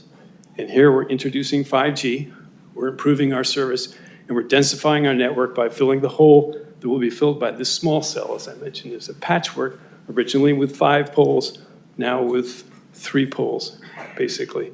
And we've really been working with you for a very long time to try and come up with a solution that makes sense for the community, including a settlement agreement, the location of the site at the Sunset Center. And we're just down to this 1 pole, but we do believe that the exceptions are warranted because it would be a prohibition of service. I'm going to turn it over to Bill Hammett, if I may, for just a moment for the last 2 slides. And Bill literally wrote the book on RF exposure and can answer any questions you have about noise and RF exposure. Commissioners, good evening. My name is Bill Hammett. I'm a registered professional engineer in California. My firm is located up in Sonoma County, and a regular part of our practice, our professional practice, is the calculation and measurement of radio frequency exposure conditions and of acoustic noise levels. This has been my principal focus for 40 years. Over that time, I've done more than 25,000 site evaluations. And McGraw-Hill has published my book. The 2 issues that are raised, and I want to address both of those. This is a statement from DTEC Communications, who had been hired to evaluate compliance with the federal safety exposure limits. I've done my own independent work and can confirm and concur with their analysis that indeed it will meet the federal safety standards. And as you know, as I'm sure your city attorney will confirm, that is a threshold condition. If it meets the federal safety standards, then you can't use that as a basis for denial. The second sheet, the second slide is going to have my own stamp on it, because we also did a study of the noise conditions that would arise from the operation here. And I'm pleased to say that there are 0. The equipment is silent. It does not have fans in it, cooling fans. It's convectively cooled. And I confirmed that this morning, visiting another site very similar to what Verizon is proposing here. And indeed, it's silent. There is no moving parts. So I want to assure you of compliance on both accounts, the RF exposure conditions and the noise. Thank you. Thank you. That concludes our presentation. I think there's one more slide, and we are here to answer any questions you may have. We have some appendix slides that list all the community concerns that we've read and heard about, and can respond to any of those questions or respond to any of the commissioners' questions that had earlier, or we can do that after public comment at your pleasure. Okay, are there any questions from the commission for the applicants? Go ahead, Commissioner Ahlborn. Thank you, Chair. I had a question about Exhibit H and drop rate. The graphs show a data point that is equivalent at about 1%. That seems to be some form of standard that you're using. And my question is, where does that standard come from? Is that an internal company standard? Is that a federal standard? Where does that 1% drop rate? Did we get Ron Lukash on the line yet, or no, our expert? Okay, if our expert's not on the line. That's an industry standard. Ron, you want to answer that question? I'm here. Yes, that's an industry standard for cellular communications, long been adopted and by numerous carriers of 1% as the target threshold. Ron, you're going to have to speak up I'm sorry. clearly. Okay. That is not a, can you hear me? Not really. Not really. Can you guys crank him up? Try one more time, and then answer the question. Turn up my volume. The answer to the question is it's not a Verizon standard, it's an industry standard that has been in place since the earlier cellular days of 1%. Ron, can you explain the 20% 20% drop call peak number? So the data that's presented in that exhibit is shown for the busy hour that occurs sometime within a 24-hour period. It's not always the same time every day at 7 o'clock, et cetera. What the number indicates is that 20% of the time at that busy hour, during that busy hour, the drop calls exceed 1%. So that's a very, very high rate. The carriers target 1% as the maximum. So 20% of the time during that busy hour is a very, very high rate. It shows that that there's not sufficient throughput or quality of service to support the customer base. Thank you. And Ron, I believe you're the person to answer my next question. When will the two approved and as yet unconstructed sites be operational? I don't know the answer to that question. I heard earlier that they're waiting on fiber delivery, so I don't know what the duration. I know the plan was to bring all three sites up, small cells, at one time, and introduce a new service, enhanced service, and provide new 5G service to the area at one time. And how is it, we've heard quite a bit about modeling and the coverage that is needed by the site that is in this application, and how those two sites will not be adequate to provide that coverage. Could you please speak more to that? Because those two sites are within what, I believe about half a mile of the proposed site. So could you please speak to how you can be so certain that you have a significant gap when those two approved and yet unconstructed sites are not operational? Ron, we're going to pull up the maps on the screen.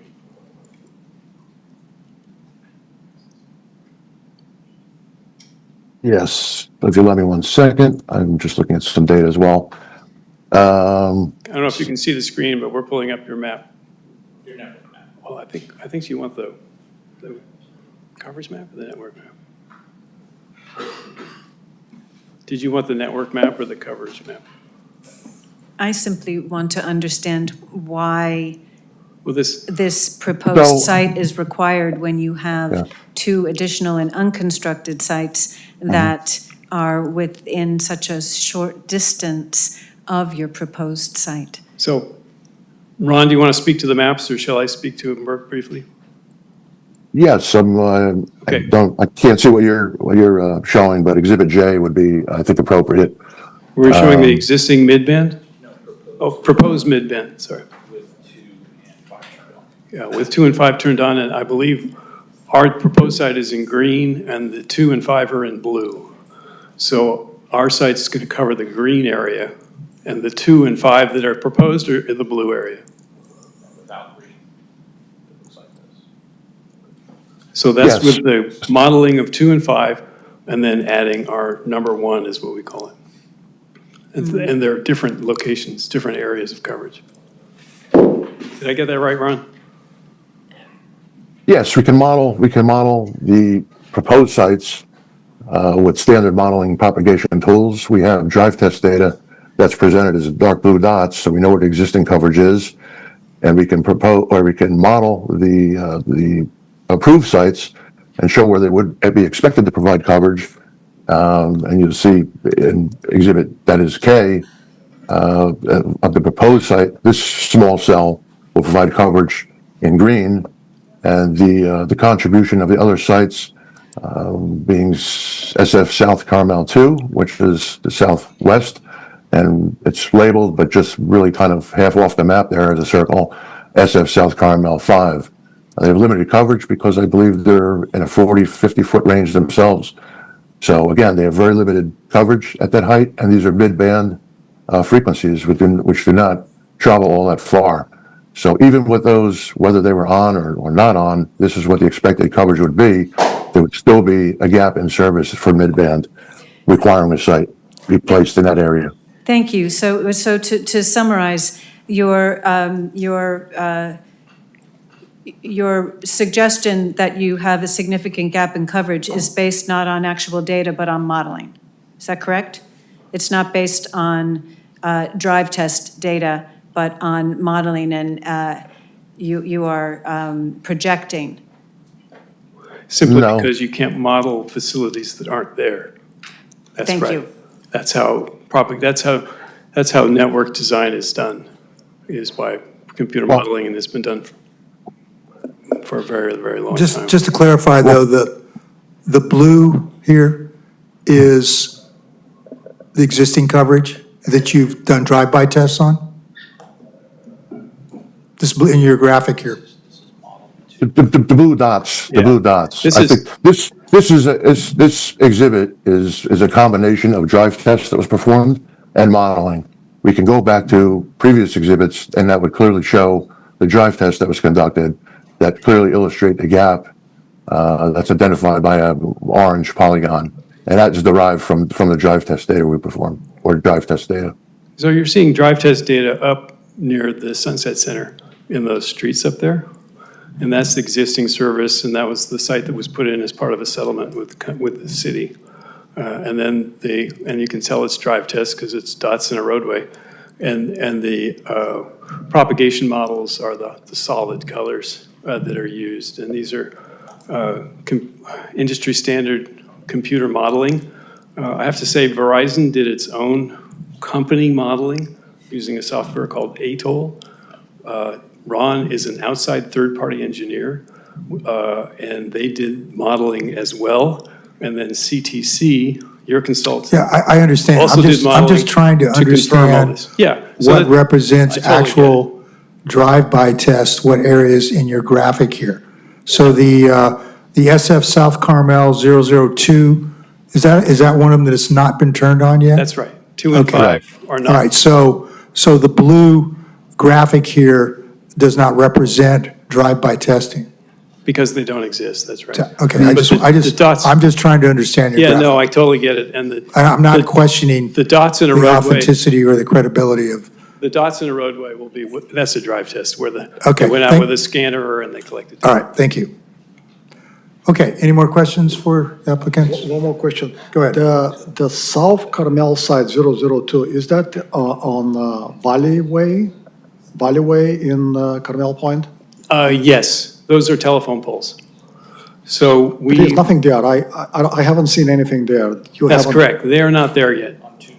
And have you submitted to the county for approval for that? I'm sorry, I was working with staff to bring up the PeerCon report to answer the question directly. There's an exhibit in the PeerCon report that has the actual drive test data with no modeling on it. That will do it. Okay. We're working to find that. Sir, your question was on 002 and I just want to make sure I understand. On 002 and 005, 005, I understand. Barnard is clear, but the 002 is Valley Way, right? is 002 and 005 are both in the county. They are both in the public right-of-way. Okay. They are both have the poles replaced already by PG&E. So the poles have been, if you go there right now to those locations, you'll see utility poles, and then you're gonna see a new utility pole in line with the other ones. Okay. The pole's been replaced, but there's been no wireless equipment installed on them. So you could literally go to them right now and you can see that the pole's So there. they are approved by the county. They are approved by the county. We have encroachment permits. That's how PG&E did their work to swap the poles. The work to add Verizon was not done, as was mentioned earlier, due to the bringing in the fiber for all three. So we received those permits from the county and then did not install the equipment yet. And that's because you're waiting for the optical cable? Is that what I heard? Yes, say? sir. The connection to the greater networks, which is through the Okay. fiber optic And that cable. hasn't been laid yet or That is installed? that is correct. Okay, thank you. Okay, does that conclude your presentation? Yes, any more, we did conclude our presentation. Any All right, questions? okay. And we'll be here for more questions. All right, thank you. Okay, I want to ask the audience a question. How many people intend to speak tonight? Okay, so at this time, I'm going to have a 5-minute recess. And so we're going to reconvene at, we'll reconvene at 5:45. Okay?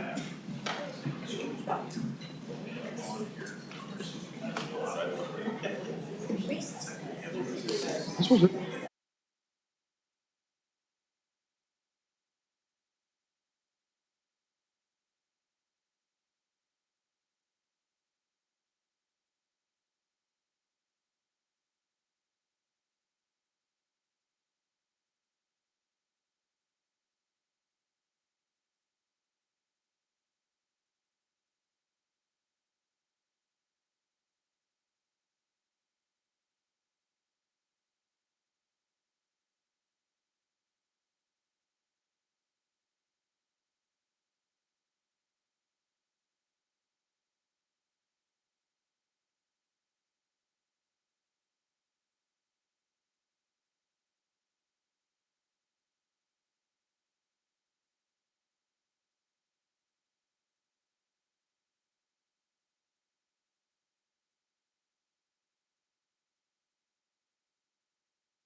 Can I ask everybody to sit down?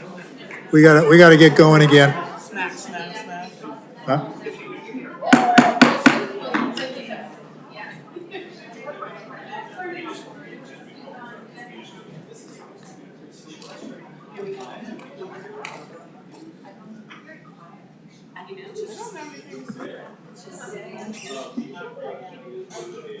We're still missing a commissioner. What happened to Stefan? Anybody see what happened to Stefan? He got the. Oh, okay.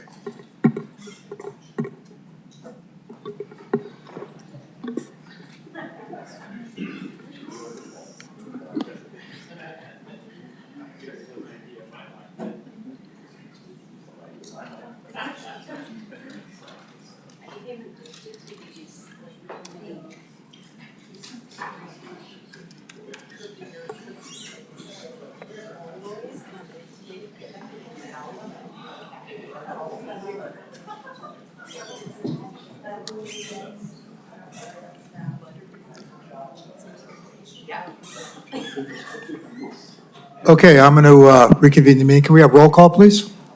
Commissioner Ahlborn? Here. Commissioner Allen? Here. Commissioner Karapetkov? Here. Commissioner Locke? Here. And Chair LePage. Here. Okay, I'm going to open up the comments now to the public. So I invite the first speaker to come up from the public.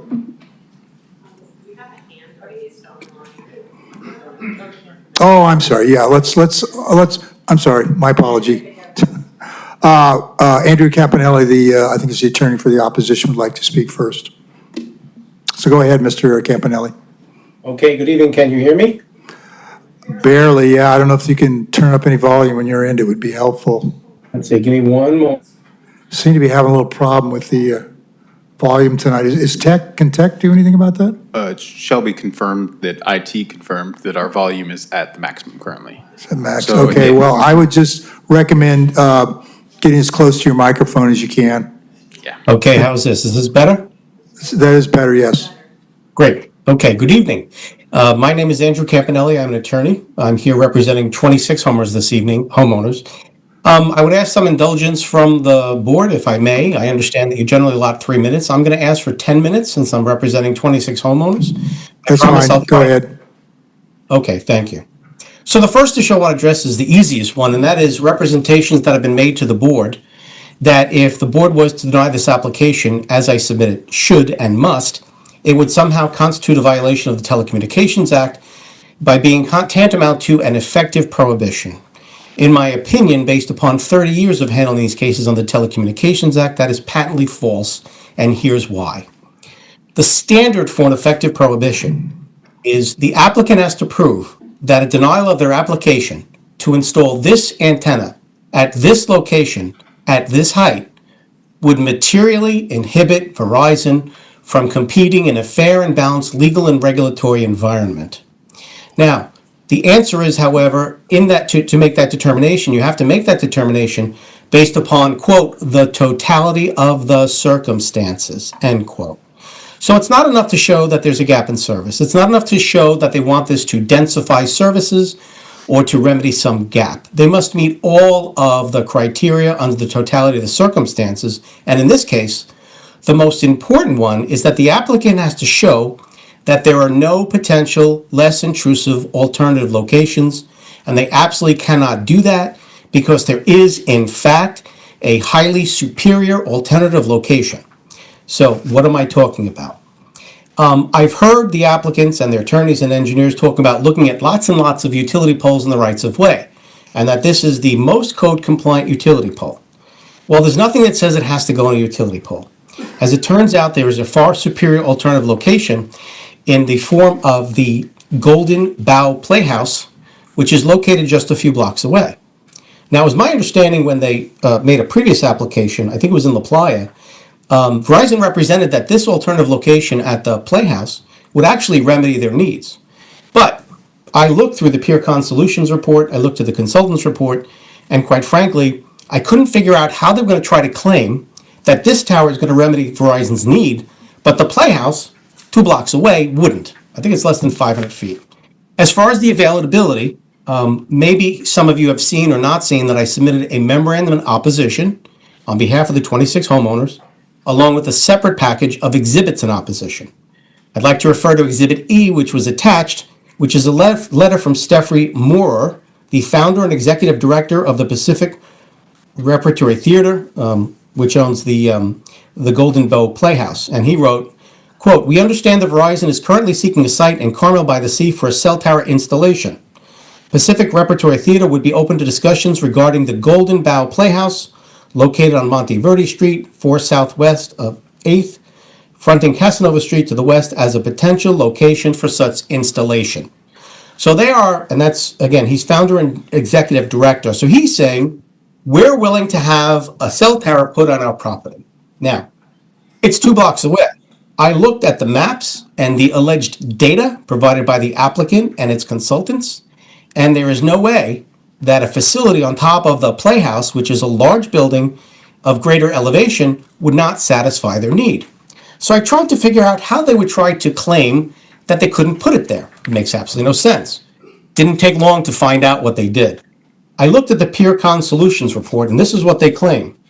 On page 18 of the report, they claim, in this configuration, the Golden Bow site would provide reliable in-building coverage to 0.085 square miles, 372 residents, and address 31% of the coverage gap. This expected coverage is 6% less area when compared to that expected from the proposed site. So they're saying if they put the antenna there instead of where it's proposed, it'll have 6% less coverage area. But you have to read the other part. If you go on to page 18, it says if they use a low profile canister clover type antenna on top of the Playhouse. That may be true. It's also completely and utterly absurd. I've been doing this 30 years. I've never seen any carrier or site developer put a low-profile canister clover-type antenna on top of a building like the Playhouse. When they put transmitters on buildings like municipal buildings and libraries and churches, they are completely different installations. They can put them in behind facades. They can put them in cupolas. I've seen them put in clocks. I've seen them put in steeples. The interesting part is, if it goes on top of the Playhouse, it would be, quite frankly, invisible. It could be a complete stealth installation, which would have no adverse aesthetic impact on anyone because you couldn't see it, and it certainly wouldn't reduce property values. It is, from every conceivable perspective, a superior, alternative, less intrusive location. There is absolutely no reason why they can't do it. The only reason they wouldn't want to do it is because if they put it on the pole, it's free. They pay nothing. If they put it on the Playhouse, they have to pay rent for the next 55 years, but the rent would be nominal compared to what Verizon makes annually. So the fact that they may have to pay rent and may not like it is not a grounds to say they can't use it. But the fact is, it is legally and factually impossible to claim that the only location it can go is where it's proposed. The alternative location is superior from every aspect under your code. Now, getting to your code, they're claiming they need 2 exceptions. That's false as well. They actually need 3, and here's why. You may have heard of I'm going to pull it up here. This was also exhibit submitted. You may have heard of the Stonewall Cottage. It's a property that was designated as a historic resource by Carmel some years ago. In the exhibit submitted in opposition to the application, I submitted a letter, Exhibit B, which is from the owner of the Stonewall Cottage, which was built in 1932. And here's what it says.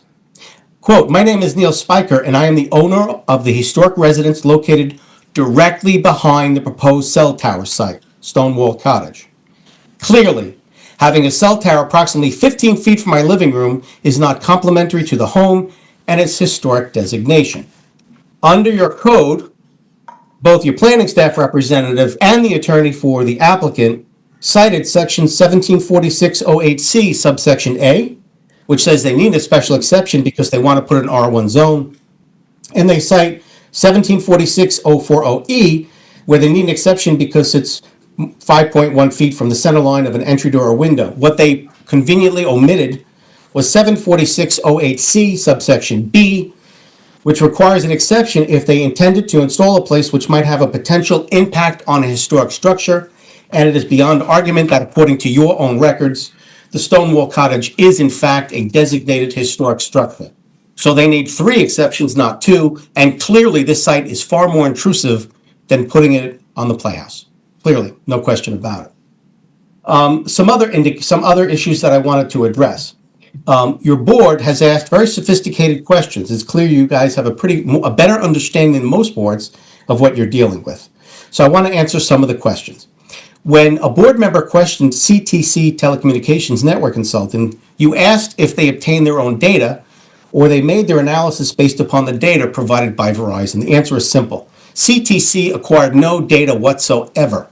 They simply took the data provided by Verizon, accepted it as if it was gospel, and made their analysis based upon same. There was no data considered. Far more troubling is the fact that they didn't recognize the absurdity of the PeerCon report, saying, oh, if we put it on the Borough Hall, we're going to have 6% less coverage if we use a canister antenna, which nobody has ever put on a building in the past 30 years. With regard to aesthetics, your code is crystal clear. It is a smart planning provision. Your zoning code provisions are not intended to prevent the installation of wireless facilities. I remember when you were drafting your code, it has very specific goals. They are to make sure, number 1, that carriers can saturate Carmel-by-the-Sea with coverage, while at the same time minimizing the number of towers you need to provide that coverage. And number 3, avoid to the greatest extent any unnecessary adverse impacts on residential properties and residential neighborhoods. This particular installation would be contrary to all of those objectives, and there's no doubt about it. It would be basically 5 stories tall, and by the way, it is not a stealth facility. And what that means is, if it's built at its proposed height, which is 49 feet 10 inches, once it's built, Verizon can thereafter increase the height of that facility, and the city would be powerless to stop it under the Middle Class Tax Relief and Job Creation Act of 1992, or was it 2002? But they can increase the height and you'd be powerless to stop them. So you could end up being 50 feet, 60 feet, even 68 feet, and you have no say in stopping them. Clearly, putting a 5-story, right now, a 5-story tower in the middle of the residential neighborhood is clearly inconsistent with having adverse aesthetic impacts in the character of the neighborhood. Now, somebody asked about this 1% standard. They talk about, well, we have a 1% goal. That's the standard of the industry. That's meaningless. Wireless companies don't get to say that unless we have 99% success in our calls, we have an effective prohibition. We have a gap in service that has to be addressed. There's no federal law that says that. Not only that, merely having a 99% success rate does not mean they actually have 1% of calls where their customers, their end-use customers, can't get through. Because a percentage of those calls, the calls could fail because of the other end. In addition, it doesn't talk about the length of the calls. What if you dial the number and you can't get through for a microsecond and then dial it again, it goes through? That's calculated into their 1% figure. So 1% is meaningless. Somebody asked about computer modeling. Computer modeling is pathetic. Basically, they use a software called ATOL.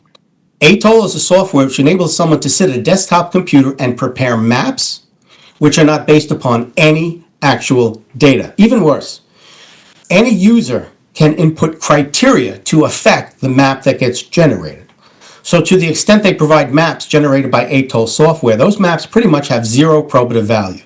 In fact, the FCC has stopped accepting these propagation maps without hard drive test data. So they allegedly did a drive test and provided maps, but I would note they never actually provided the drive test data. And what is drive test data? Normally speaking, if Verizon has a significant gap in service in a jurisdiction, what they will do is they will come in and say, look, with your topography, the minimum signal strength we need to provide reliable wireless service is minus 98 dBm. We did a drive test. We drove through all of the city of Carmel and recorded the actual signal strengths. Here is the actual signal strength data, which shows you where the signal strength drops below minus 98 dBm. That shows you, this board, number 1, the actual location of any gaps, the boundaries of the gaps, and the locations of the gaps. You haven't gotten that. You've got the maps. You've got these computer-generated maps. There are lots of things I can do to dispute the PeerCon Solution report and the CTC report, but it's not necessary. Because the bottom line is there's a superior alternative location, and they can't dispute that. It's just beyond argument. Before I put anybody to sleep, do you have any questions so far? Any questions? Please hold your applause. That's not helping. I understand you appreciate his work, but it's not helping our hearing. Go ahead. I just have a quick question. So the coverage doesn't have to be 5G, correct? Correct. You're under no obligation for them to have 5G. In fact, in the Flower Hill case, which was one of my cases, Verizon went into a village, and wanted to install small cells basically every 150 feet. And they produced maps that showed that they have gaps in 5G coverage. And so, based upon my recommendations, the village turned down the application. Verizon filed a federal lawsuit, and the federal lawsuit was thrown out. And the court said this: if, for argument's sake, you have gaps in 5G coverage, that is not a significant gap in coverage, which mandates that we approve your application, and here's why. Verizon provides its coverage on at least 10 different frequencies. If you are using a Verizon phone and you're on 5G service, if you drive through an area where the 5G signal drops too weak to maintain the call, your phone will downshift to 4G and then 3G and whatever lower frequency is available. And so to prove an actual gap in service, the federal court said, to prove a gap, Verizon has to prove that its end-use customers cannot use its phone to connect to a landline.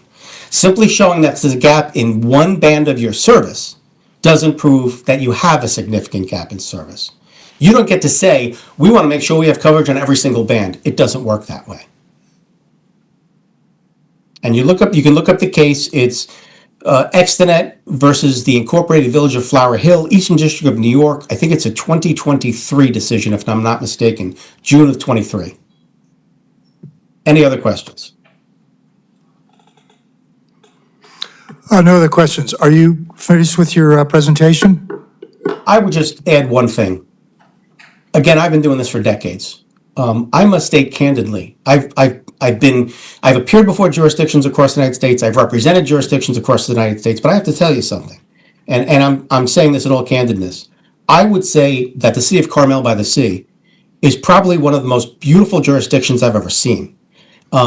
Every jurisdiction wants to preserve the aesthetics of their community, but Carmel-by-the-Sea has unparalleled beauty.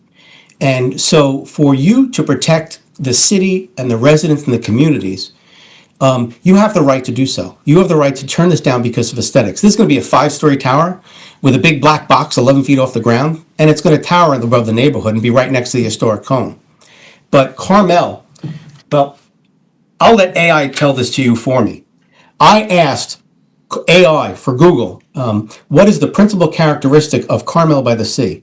And this is what Google's AI came back with. And I'm going to quote, I think it's worth putting this on the record.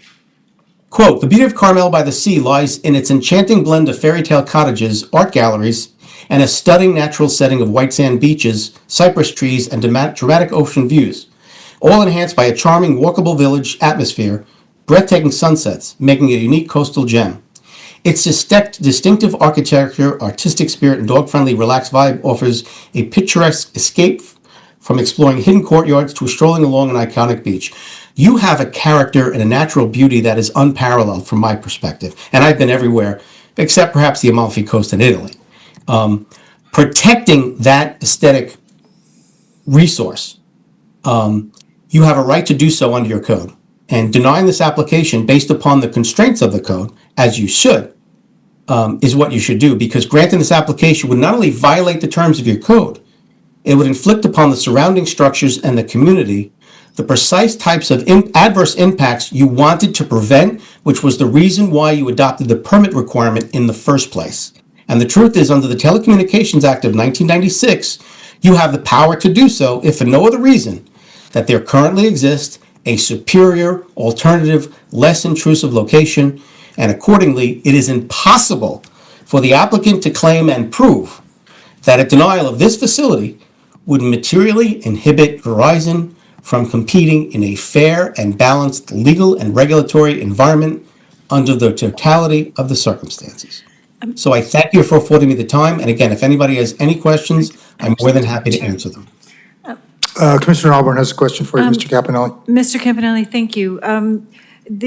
Could you please provide us with some form of reference or citation? This is the first that I have heard that should this particular application be approved, that this would open the door for, I believe I heard you say, a 5-story addition?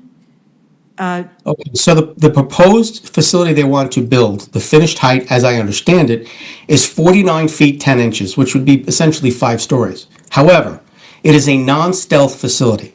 What that means is, under the Middle Class Tax Relief and Job Creation Act of 2012, once it's built, the owner of this pole can increase the height up to a maximum of an additional 20 feet, and they would not require any additional approvals from the city of Carmel. They can actually apply for approvals, but the Middle Class Tax Relief and Job Creation Act legally prohibits you from denying that application. So they can unilaterally decide to increase the height. Thank you. Okay, thank you, Mr. Campanelli. Thank you. So at this time, I'm going to invite any other members of the public, the other attorney, if he'd like to come first. Thank you, Mr. Chair. Commissioner, pleasure to be here. Can you hear me okay? Have a wonderful last week. Just want to make sure I'm heard okay. Excellent. Thank you. So, Mr. Campanelli said much of, I think, what you need to hear from the standpoint of federal law. But I want to make sure that we're orienting ourselves in the right history here for this specific site, which is that in December 2021, the City Council denied an application for a small cell on the LaPlaya, in front of the LaPlaya property, a few blocks from this proposed site. And Verizon raised many of the same arguments that they raised today. And in fact, the conclusion that was reached was that the Golden Bough Playhouse would offer 85% of low band coverage and 33% overlap. At the time, they were seeking to provide low band coverage, so that was one of the bands that was at issue. And, of course, they threatened to sue, and ultimately they did sue, but that suit, I'm sure you probably know this, was actually about the timing of the approval. And when that suit was filed, Verizon did not raise whatsoever the contention that there was a significant gap or material inhibition and that the city had violated the Telecommunications Act of 1986. That was not raised in court. That was basically a bluff that they pushed on the Planning Commission, on the City Council, and they didn't follow through with it. It happens to be also that the city won that lawsuit and that their timing was adequate. But that's besides the point. I think that what we're looking at here is a situation where there is not a material inhibition because the significance that of the service you can obtain from the Golden Bough facility is so virtually equivalent. Now, there's been some focus on the number of exceptions that are needed, but it's not a numerical question. You don't just add them up. The issue that you have to address here is whether you can meet all the findings that are required in the wireless ordinance plus a use permit ordinance required. And so that is a totality of the circumstances type of question because you want to understand issues of welfare, issues of whether there will be an incremental effect that will be detrimental to the city, that's under the use permit. And you also have to consider whether it's in fact compliant with all the provisions of the ordinance. And so I'd like to focus first on 4, maybe you could call it 5 different issues that have to be resolved for the project to be approved. And I'll explain why they're not met here. The first one we've been hearing somewhat about, I think, not in the staff report of the application, but with some of the comments from the residents, and also we heard Mr. Campanelli mention it as well, that this is a historic property right next door. So under CEQA, if there's an impact, potential impact to a historic property, you cannot use the Class 4 and Class 5 exemptions that are identified in the staff report. So that would require additional CEQA review. It similarly would also require compliance with the general plan provisions. So the general plan itself states that when there is an impact to a historic property, that is presumed to be environmentally significant and that CEQA should be performed in order to understand ramifications of that impact. Similarly, the California guidelines in complying with the National Historic Preservation Act dictates that when there are cell towers or other wireless facilities in the vicinity, it should be evaluated to understand how that affects the context of that historic property. None of that is presently in the record. The next piece is that a facility on a pole cannot be more than 17 cubic feet of accessory equipment. And that's under the design guidelines that the city has established. It's not in the ordinance. What's shown in the plans is that the total volume of the accessory equipment is 16.48 or 42, if I don't remember which one it is, frankly, but good enough, I'd say, cubic feet of accessory equipment. Now, that happens to be that what's not tallied in there are two things, and you can see the different items that are identified there in sheet D3 or D4, and that is the brackets. So there's the large box we've been talking about on the side, about 11 feet up. That box is attached with brackets, and PG&E requires that it be offset approximately 6 feet from the pole, so that they can inspect the pole quality if there's rot or other issues. So, but in order that the bulk is more seamless, there aren't gaps there. Those gaps actually cover what's known as wings. So there's actually, from the standpoint of the people who are seeing it, additional bulk that is between the pole and that cabinet. That bulk is approximately 6 cubic feet. That pushes it way over. But even if you just were to count in just the brackets themselves that are holding that attachment, as well as the brackets that attach to the top of the antenna, that likely would also cover that additional half cubic foot. So that is just a per se prohibition under the design guidelines. Second prohibition is a situation where there is an injury to roots based on a new structure. We understand from the staff reports the interpretation is that a new structure means a non-replacement structure. But if you look at the provisions there in that section of the ordinance, and that's 1746-040E3D, that section lists a number of different issues that you would clearly not want to limit to only situations where there is a non-replacement pole. There are things like interference with traffic signage, interference with drainage. So in this instance, it actually is a new structure. There's a prior pole. It had a footing of only 5.5 feet, and it was roughly 7 feet lower, the pole itself I'm talking about. That structure was taken away, or will be taken away if it's approved, and replaced with a taller pole. That taller pole will have to be excavated or in order to be also in place deeper, adjacent, within 48 inches of a tree. And that also needs to be remedied in order for a project like this to be approved. Now, there are also other provisions in the general plan that are specific to protection of tree roots and native trees like that oak tree. And those will apply regardless of whether you consider this to be a new structure or a replacement structure. And that also is not addressed sufficiently. Instead, it's addressed in a after approval landscape plan. But a landscape plan may not enable you to actually protect the tree because you already approved the project. And I'd assume that Verizon would not be amenable to saying, oh, we're not going to do the project now that you have stepped in and enforced the general plan conditions to maintain the urban forest and the health of that tree.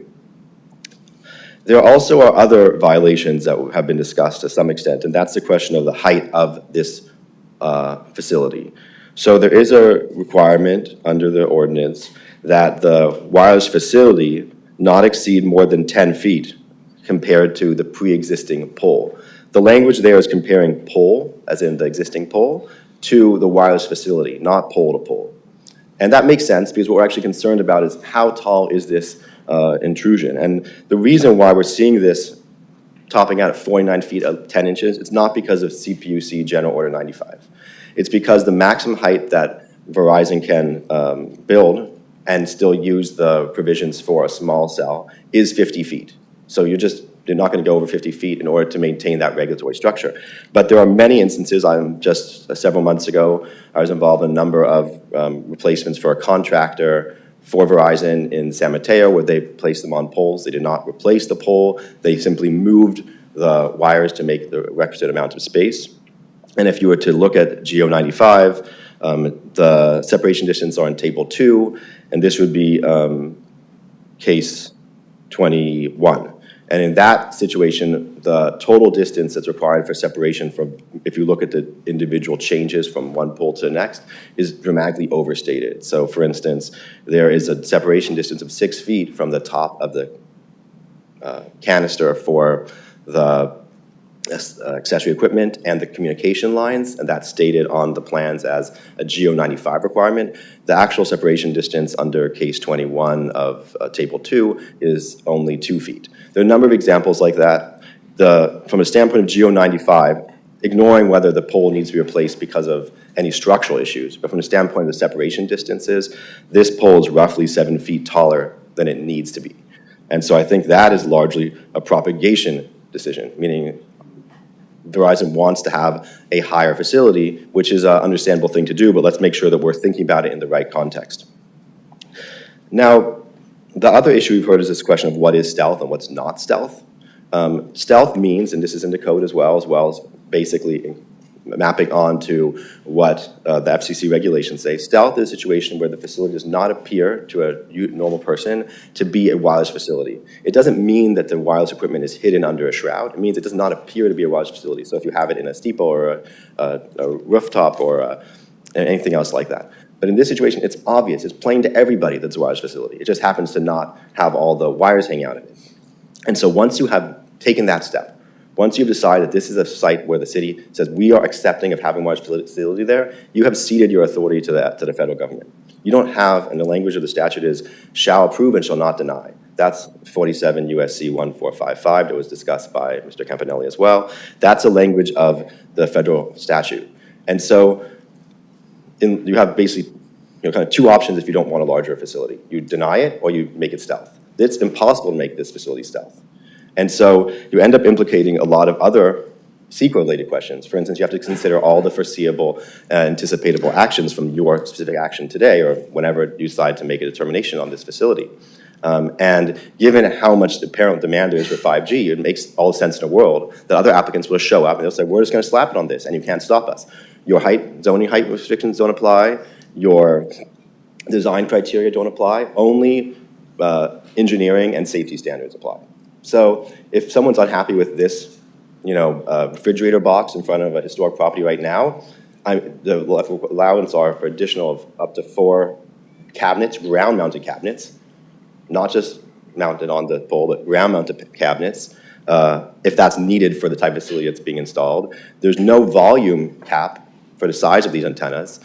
And what that means is because this pole is a class 1 pole, meaning the strongest type of wood pole that's used for utilities, and it's now in place 8.5 feet down, the potential to increase the weight bearing on that pole also just went up. So it's very important to be forward thinking about that and consider the general plan and values ramifications of that choice. I'd like to talk for a little bit about the issue of the gap and just an understanding of sort of the federal-state interplay. And that's sort of it's just a very unusual conversation I think we're having. Typically, a business does not show up and say, we're going to tell you that we're going to do it, and you can't say no. That's not the typical relationship that we want to have and expect to have between the regulators for land use development and the industry. But it happens to be that under the federal law, there is scenarios in which Verizon is essentially cloaked with federal authority that overrides your typical local land use authority. But that is limited. That is for a specific type of situation where there is an effective prohibition of personal wireless services. It's not just to sell anything that happens to come out of an antenna. And so if it happens to be the most profitable thing to do is to buy mid-band, because that's what the FCC has on sale right now versus low band. Or if it happens to be that the ultimate desire is to sell more bandwidth because that's what the customers want of Verizon. That is not something that entitles a business to override and preempt your ordinance. But let's turn specifically to these issues of gap and how the PeerCon report reads. And what we've done is Robert Beagle, I sent you also, so unfortunately it was just last night, a analysis from him. He is a engineer and an expert who's involved in expert testimony in a number of cases of these types of issues. And he did an evaluation as well of the PeerCon RF report. And so I'm sort of trying to channel what he's saying in his report that you have as well. And we're just going to focus on a small number of very critical errors in the comparison that makes it very much not apples to apples. So what you would want to see is, because we all agree and it's obvious that Golden Bough is a superior alternative from the standpoint of the values and requirements that the city has, what you want to see is how well can Verizon make that work? Did they do everything that they have in their expertise power to try to make that work? Or did they basically not do that? And so we have a couple of, so one of them is quite strange. So for instance, you look at the maps. Can we pull up on the, Excuse me, how much more time do you think you're going to need? is 5 good? How much? 5? 5 minutes? Okay, I think you need to kind of make this a little more concise. Sure thing. You're really getting down in the weeds, and I'm not sure it's really clear. Okay. So anyway, just. Well, can you pull up Exhibit K on the PeerCon report? Thanks.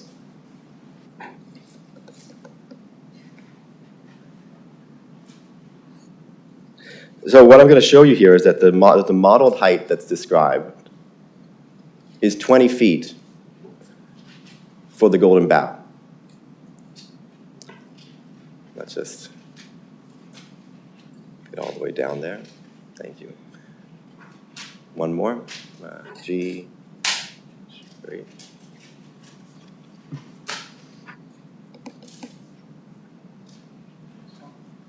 Yeah. And next one, please. Al. So you see here, let's see, yeah. So you see this says alternative small cell at 20 feet. The alternative small cell is the modeling of an alternative on the Golden Bough at 20 feet. But that building is 24 feet, and the zoning ordinance allows an additional 10 foot of height. So that's just inexplicable. What we're also seeing here, if you were to compare all these models, and it's the same thing if you look at the next map as well, which is where the modeling is of the macro cell on the rooftop, also at 20 feet. Obviously, the coverage is going to be significantly worse. The next piece that we see here is that there's no variability in all the blue. So the blue is a combination of the modeled sites that are not operational plus the drive data. Now, you see that the blue dots follow the street grid up towards the north, and that's because those are actual data points. But it shouldn't give the impression that there's actually white in between them. They just don't have data, of course, aside from on the street. But what you will notice is if you were to compare these, and you'll see this in the answer that PeerCon gave to NOI number 2, they use the exact same parameters, and perhaps you could ask PeerCon's engineer as well. They use the exact same parameters for all the existing and modeled antennas in all the scenarios.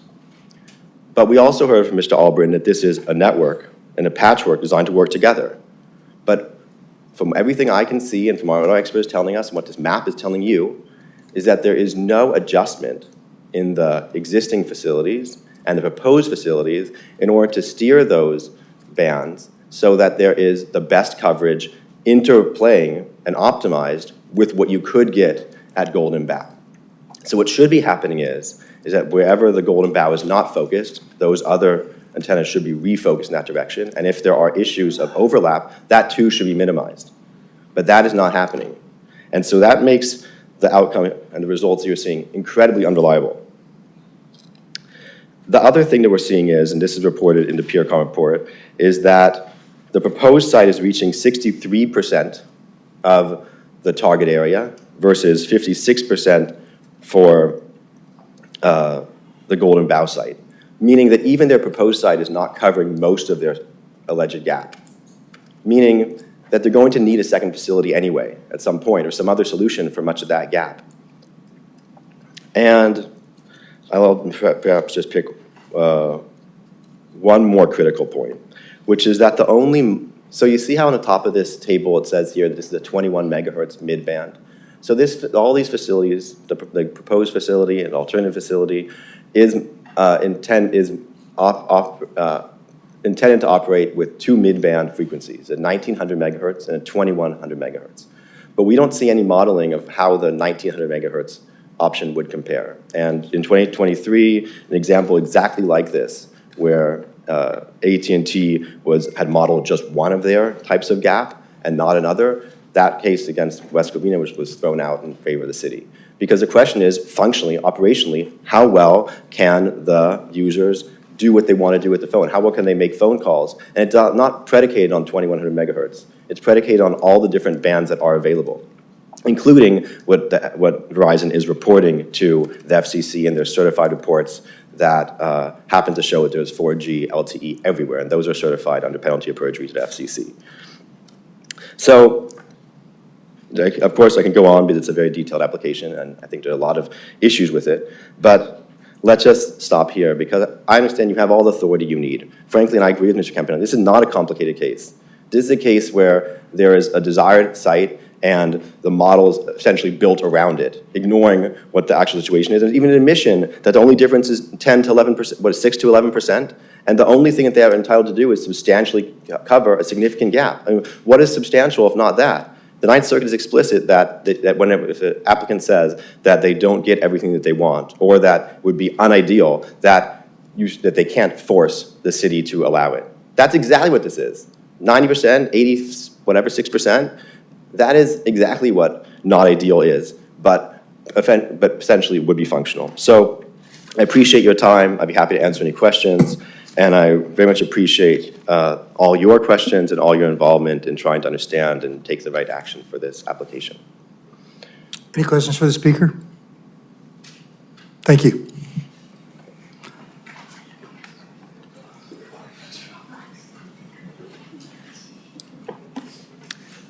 Good evening. It's evening, isn't it now?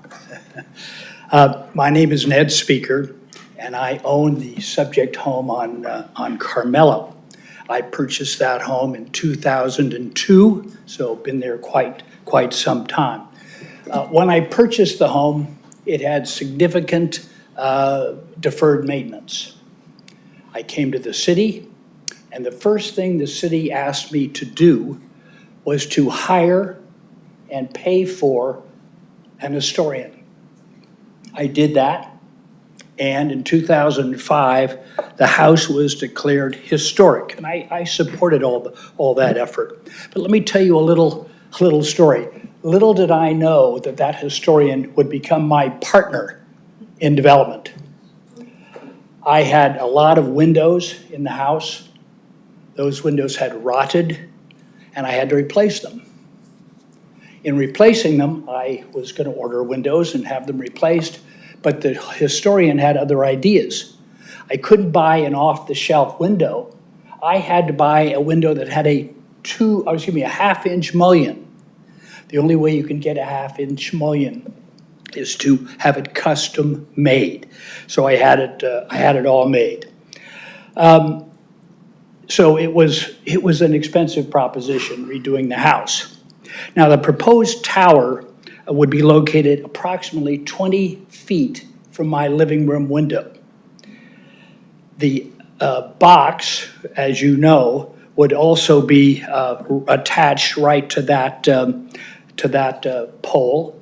What do you think the historian that was concerned about 1/8 of an inch would think if they knew that this was going to be 20 feet from my house? There's a tree 4 feet away from the utility pole. The tree itself engulfs the utility pole. I am told that they're going to just slip it right in and slip it out with only 8 feet more of depth. And it won't disturb much, except it's going right through the root zone of the oak. What are the chances that that oak is going to survive this? Because not only will they have to dig out around it, they will have to prune, they said, 2 feet away from the box. So they'll have to probably eliminate 1/3 of the tree. How do oaks do with that kind of surgery? I don't think very well. The staff recommended the approval of this site for the Verizon permit because, quote, the proposed wireless facility will not result in adverse visual effects or have adverse impact on property values. I will let you to be the judge about adverse visual effects, but we have letters in the file from Tim Allen and from Mitchell, expert in real estate, that says a cell tower adjacent to a home has a very substantial diminution of value. I will leave you with this. I live in that house. I am a Verizon user. I get excellent service on my Verizon phone, 2 bars minimum. I have no problem. I don't need a tower right outside my front door. I would ask you then with this one question, would you vote to approve a Verizon tower right outside your front door? Thank you. Thank you for your comments.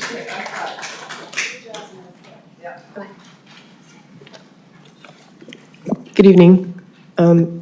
I would like to thank the members of the City Council, the commissioners, for their insightful and important questions, and to the applicant. And I would like to thank Andrew Campanelli for his excellent presentation.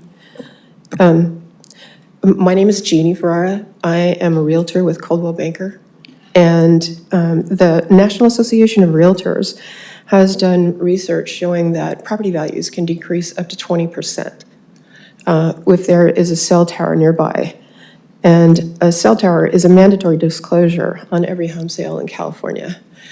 The lowest price house in Carmel is at least $2 million. 20% of that is $400,000. That is just a ridiculous decrease in value and should not be imposed on any Carmel residents. Most 5G equipment is made in China and poses significant national security risks recognized by many countries around the world. The applicant said that they couldn't put the 2 towers that were approved, they couldn't make them operational because the fiber optic cable was not laid yet. Fiber optic cable is secure, it can't be hacked. It operates at the speed of light, and it doesn't present a fire hazard. And so why not just put in the fiber optic cable and skip the 5G small cell towers, which are anything but small. They, as everyone has mentioned this evening, no exceptions should be made for the applicant, the 3 exceptions that they're asking for. And there is no effective prohibition. I can call, talk, text, and play video in that entire area around the proposed site. I know we're not supposed to talk about health hazards, but I just want to say that the 2 largest insurance companies in the world, Lloyd's of London and Swiss Reinsurance Company, position EMF radiation in the same dangerous health hazard category as asbestos and smoking. And they refuse to pay any claims for conditions caused by or exacerbated by EMF radiation. So I don't think you want to expose the Carmel residents to that type of safety hazard. And please don't ruin the beauty of Carmel. It's a very special place. Thank you. Thank you for your comments. I have a model voice with my. One more thing. Are there gifts in there?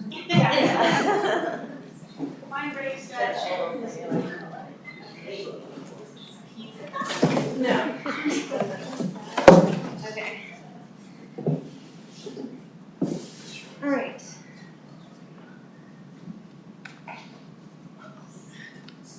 Thank you. Good afternoon, ladies and gentlemen of the Planning Commission. My name is Tasha Witt. For years, I worked with the city on cell tower location standards and newly adopted wireless ordinance, which requires applicants to propose the least intrusive designs and locations to protect our community character. I urge you to deny this cell tower proposal in front of a historic home in a residential neighborhood in our least preferred Tier 1 residential and public rights-of-way zones.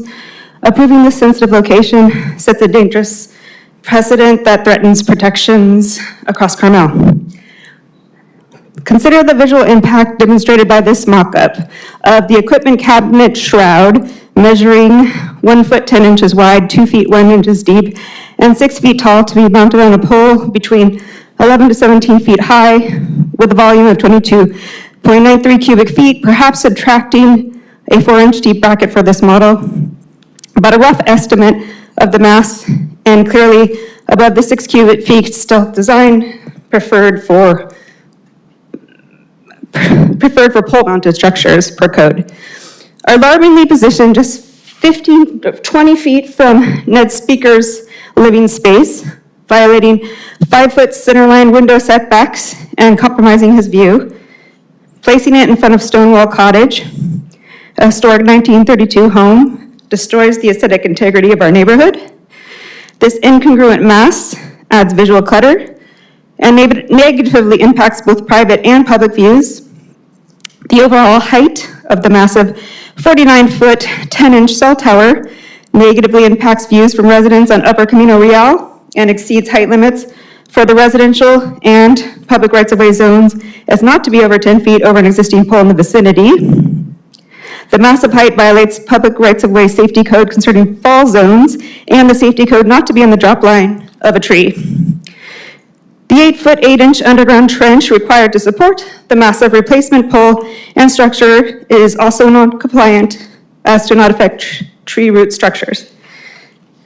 Furthermore, Verizon has provided no credible evidence of a significant gap at this location. I need to go off my speech a bit. After listening to Verizon and seeing the map, in the last application on their map, there was a 001 node tower southeast Lobos Ridge, which was dropped off the map. And I noticed that the Pebble Beach large tower through the terrain and the Barnyard large tower like the Pebble Beach tower. And I wanted to mention AT&T has one low band frequency over 20 miles away to cover our entire area. Don't tell me there are not other bands that you can use to cover your service. Using selective high data bands and not the full spectrum of low, mid, and high band in studies. And no data of our most compatible Tier 3 zones in the commercial service areas as less intrusive location alternative. There exists a clearly more feasible and less intrusive alternative in the Golden Bough Theater Zone, which we have a precedent at the Sunset in Theater Zone, and they have yet to install 2 other cell towers nearby, already approved by the city. If there was a genuine need for coverage, why in the last 5 years have they not installed these already approved sites? I'm disappointed that the city consultant did not do drive tests and simply analyze what Verizon submitted. There is no independent study. The Planning Commission has the authority to exercise discretionary design review and is not obligated to grant special exceptions. No evidence supports their service gap claim at this location. The cell tower location is the most intrusive and will negatively impact aesthetics and property values and does not comply with design standards or safety codes. Aesthetic impact findings do not prohibit service, and more compatible location alternatives remain in the city. I urge you to uphold our aesthetic laws and preserve the beauty and character of Carmel for future generations. Thank you. Thank you. Okay, next speaker, please. Good evening, Commissioners and Chair. Thank you for your service. Y'all deserve medals for tonight. I feel like I'm in kindergarten and you're already talking at the college level, but I'll go ahead. My name is Rebecca Lee, and I came here to ask you to vote no on this and deny this permit tonight. In hearing everything that's gone on before, what I would really like are the directional addresses of the places that have these supposed gaps. I think your obligation is to provide for the residents that service is available to them, and I would volunteer to go and take a Verizon phone into those homes and test it, because that is, I think, the extent of our obligation here. I grew up in the big yellow house next door to the proposed site, just one to the south. My family and I are used to peace, quiet, tranquility, and of course the beauty. We've invested much time, effort, and money into creating the gorgeous home it is now, because we had faith in the city to maintain and protect the quality of life in terms of noise control, maintaining the natural beauty, and protecting our property values. Please don't forsake us now. The general plan that describes your duties states that the preservation of the residential character is central to all land use issues, and there is residential focus of the community, and to not make decisions detrimental to Carmel's residential character, and lastly, that you are to preserve the unique character of the residential district. I know you know all that, but that's just like in the first page, right? So this tower violates those charges. It's too large. It's going to make constant noise, whether it's a hum, a vibration, a whine. It's going to be there. It's very unsightly. Very industrial looking, and would be like in the oak tree. So it would obviously be a fire hazard. I agree. I think it's going to kill the oak. And if you kill the oak, when the roots of the oak disintegrate, it could actually destabilize the tower. It's 15 feet from our property. I can hear our property values crashing now. It can be seen from every room in the home except the bathrooms. Please protect us and do not allow this. It isn't necessary.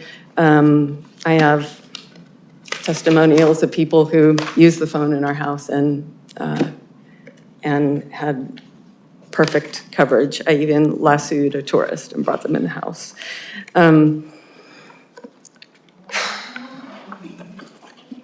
That is all. Thank you very much. Thank you for your comments. Next speaker, please.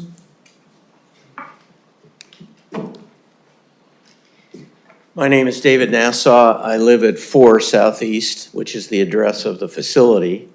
Ned Speaker and I have found out through all of this that we have the same address, apparently, so thank you for that. Verizon folks congratulated you on a great report, and I can't do the same, but I can thank you for all the hard work. I understand this is the third time you've been through this, I think. So, but you did make a statement that that the property values are not affected because I believe you said it conforms to regulations. If you didn't say that, please correct me. One of the required findings for the project is that property values won't decrease because it meets all the design standards and administrative detailed design guidelines. Specifically, that's the reference in the code. So I did say that.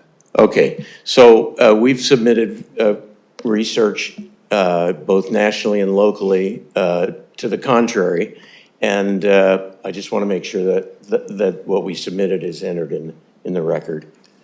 Otherwise, thank you very much, and I was happy to have you in my home. You were there too, so were these nice guys, and I hope that spoke for itself. Finally, I think it's wonderful, I'm 83, that people our age can still get involved in things, and that Verizon even hires people with my kind of hair, so thank you.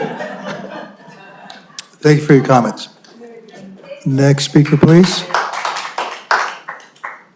Hello, everybody. Thank you again. I'll be fast. I know you want to get out of here. It's late, but my name is Doug Hollenbeck. I live just down the street from the project. And I want to begin with a simple fact. I have a Verizon phone. In fact, I was streaming the meeting, walking in here and walking in the street, 4 bars, 3 bars. That's what minus 79 dBm or better. And I had great service. So I use that cell phone today. This proposal is not about filling a coverage gap. It's about placing an industrial scale equipment in the middle of a charming village. We've all heard that, where it doesn't belong. I have personally visited all these sites. In fact, I was on a deck 2 Northwest Camino Real yesterday. The deck faces that tower. They have a beautiful side of that tower. And Martha had 1 Northwest Camino Real. She has a perfect view of that tower too. So it's such a view impact for that street and the neighboring streets. I've seen the photo simulations from Ned's house, Speaker's house, and across the street from that 2-story. Once again, the view impacts are pretty bad. This is not a minor installation. It's a utility pole rising 50 feet with roughly 20 cubic feet. We saw the boxes of equipment mounted on the side. The visual impact is substantial and unavoidable, and it will degrade the character and the views from every surrounding property. Verizon application includes no photo simulations from the perspective of the homeowners looking through their windows out to the project, the very places that are affected. We have expert testimony from real estate, from realtors that prices will diminish, and you just heard that too. I've submitted multiple papers, and Ariel did a great job, the attorney, describing how it violates so many parts of the ordinance. I won't get into that. And PureCon itself identified the Golden Bough as a viable alternative. It's not perfect, but placing a facility in front of someone's historic home is definitely not the place to go either. Finally, I want to emphasize this approval does not stop with one antenna. I just want to emphasize this point. Once the pole is approved, additional antennas can be placed on that. So you got to think about the project in totality. What more can they put on this thing? You know, it's not just this one antenna. It could be multiple antennas, multiple equipment around the site. For these reasons, I respectfully urge you to reject this proposal. Thank you for your time. Thank you for your comments. Next speaker, please. Are there any other, here we go. Hi, thank you, all of you, very much for your time. I'm Susan Sipkin. I live at Carmelo 2 southeast of 10th, which is 2.5 doors from Ned's lovely residence. And this is conducive to meeting your neighbors, as are many other things like lost packages and whatnot, but really not the way I wanted to meet Ned. I can see the top of that telephone pole from my front yard, my deck, my front door, my living room, and my bedroom, where I'm about eyeballing it kind of dead on. No one wants to look at this. But what I'd like to say is we really need to think about not kicking the can anymore. This can has been kicked from San Antonio and 10th over to La Playa, now to us. We've got to stop doing that. We have to find a solution for what is at least a perceived need for these carriers, not just Verizon, but also AT&T and whoever else wants it, to put their communications equipment in a safe, non-residential place that satisfies as best as is possible our needs. That is not this telephone pole. It's not telephone poles on Camino Real. It's not the telephone pole that already has a bunch of boxes on it down at the surf hang at 11th and Carmelo. So we got to stop kicking the can, please.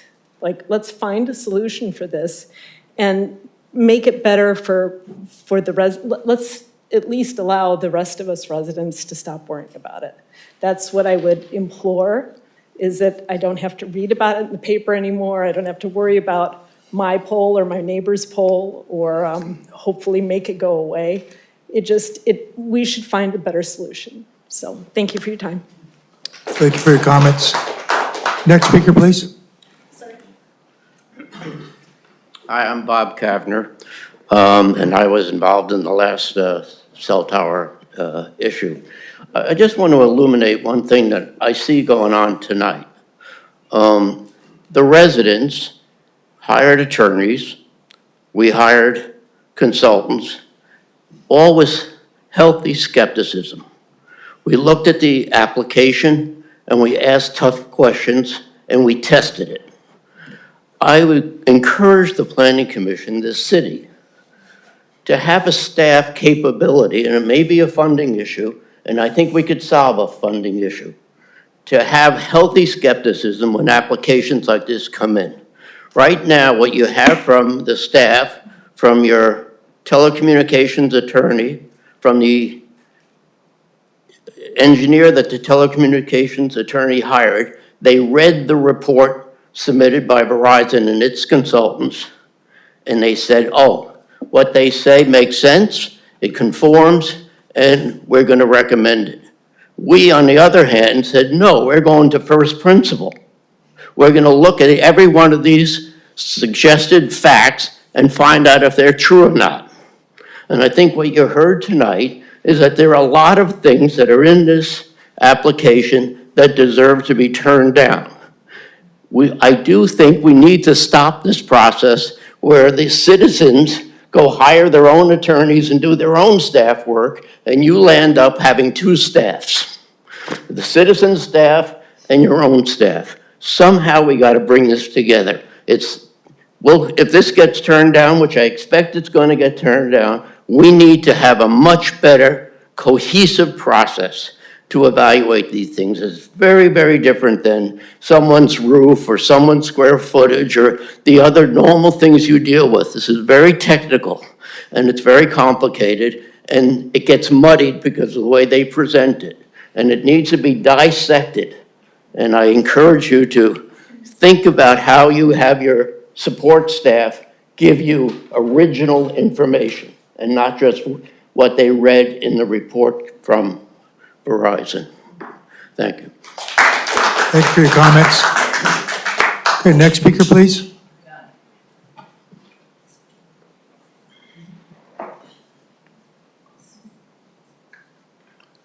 Do we have any more speakers in the chamber that want to come forward? Shaking their heads. Okay, all right, any hands online? No, sir. Okay, last call. Oh, I'm gonna, okay, are there any more speakers from the opposition? All right, and then I'm gonna give the Verizon application representatives a chance to answer some questions. But there's been a lot of challenges to a lot of things, so maybe you can kind of state what you're answering and then give your the additional information or what your comments are. I am a lawyer, but I will try to be more brief than the other lawyers.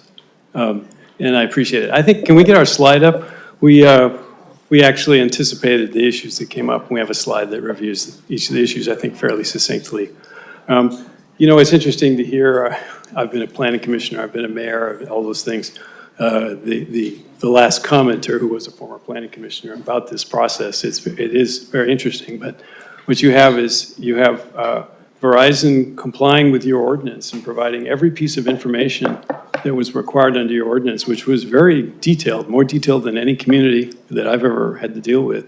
And the ordinance that Mr. Campanelli required all of this drive test information. We had to do it 3 decibel integrals based on our threshold, based on a link budget we prepared that showed what signal strength we need for each frequency. And we did provide all of the spreadsheets with all of the data, despite what Mr. Campanelli was saying. And so we repeat what we're asked to provide in the application, and you have professional staff, and you have your lawyers that you pay for, and you have your consultants that you pay for. Actually, we put a deposit down and pay for that. And so then you hear me, lawyers, and you hear lawyers from the other side. But I really would encourage you to pay attention to, and I'm sure you will, talk to your lawyers about what these other lawyers are saying.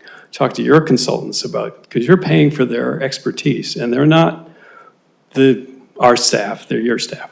And we do try and comply with the ordinance in every possible way that we can, above and beyond. It's taken us a year, tens of thousands of dollars to do the reports that we're talking about, noise studies, RF studies, drive tests, all that sorts of things. And if the system is broken, then something does need to be done. Did our slide it's an appendix slide, otherwise I'll just do it from memory if you wish. I have many objections to what Mr. Campanelli said and what Ariel said, and the boxes that were 3 foot square and were only 18 inches by 24 inches. But let's first go quickly to property values. That's always an issue that comes up.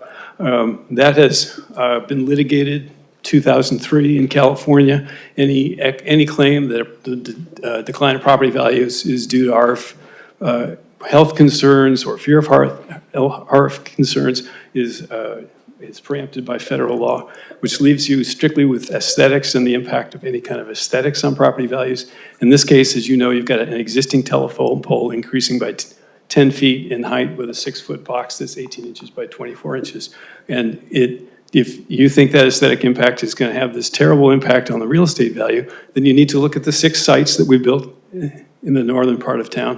You need to look at the sites that we built in the southern part of town. And I think you'll find there's no impact on property values. And the Silicon joint venture did a study of small cells in the Silicon Valley area, including parts of this area, and showed that, in fact, small cells and connectivity can have the effect of improving property values because most home buyers today are young and they want connectivity. So the property value studies that talk about 20% go back to studies that were done in New Zealand in the early aughts, and the authors of those say they're irrelevant to California. So that's the property value issue. Future sites. There's a discussion of Section 6409 of the Job Creation and Telecommunications Job Creation Act of 2012. They're ignoring one, Mr. Campanelli and Ariel are ignoring one very important fact. We have a landlord, and that landlord is PG&E. And PG&E is subject to enormous California Public Utility Commission rules about what they can do with that pole. And we have to follow all of these distance and structural requirements and everything else. And you won't find a pole that has multiple carriers stretched up and down. For one reason, you can't put a pole through our cylinder antenna. So the concept that this pole will be expanded with all kinds of other carriers is wrong. It just can't happen. PG&E rules, PG&E won't allow that. And there's another very simple answer. AT&T, why would they hassle with modifying this pole when they can go to the next pole over, if that's the case? And the next issue was, oh, well, this will open a floodgate. We're gonna have all these small cells all over town. A, they're not here. B, they have to go through an 8-year process like we did, submit all of the materials that we've provided, show a significant gap with the data that's required under your code, and prove that to your third-party engineer. And Mr. Afflerbach is a professional engineer. He's very knowledgeable. Mr. Campanelli and the council are not professional. The consultant that they hired, Mr. Beagle, is not a professional engineer. In fact, in testimony, Mr. Beagle has stated that dealer network. So that with respect to this future scare, it doesn't really exist. Reading quick, the historical impact. The code says there has to be a significant impact on the historic structure. We're not affecting the structure. And staff's right. Adding a telephone equipment on a telephone pole 20 feet away from a historic structure out in the right-of-way doesn't fall within the Secretary of Interior standards for affecting a historic site. And staff came to the right conclusion on that issue. Then there was the whole discussion of the network itself. My phone works. Why can't you use the Golden Bow? What about the sites 2 and 5? Why aren't they on? And can't you just upgrade the sites that you already have?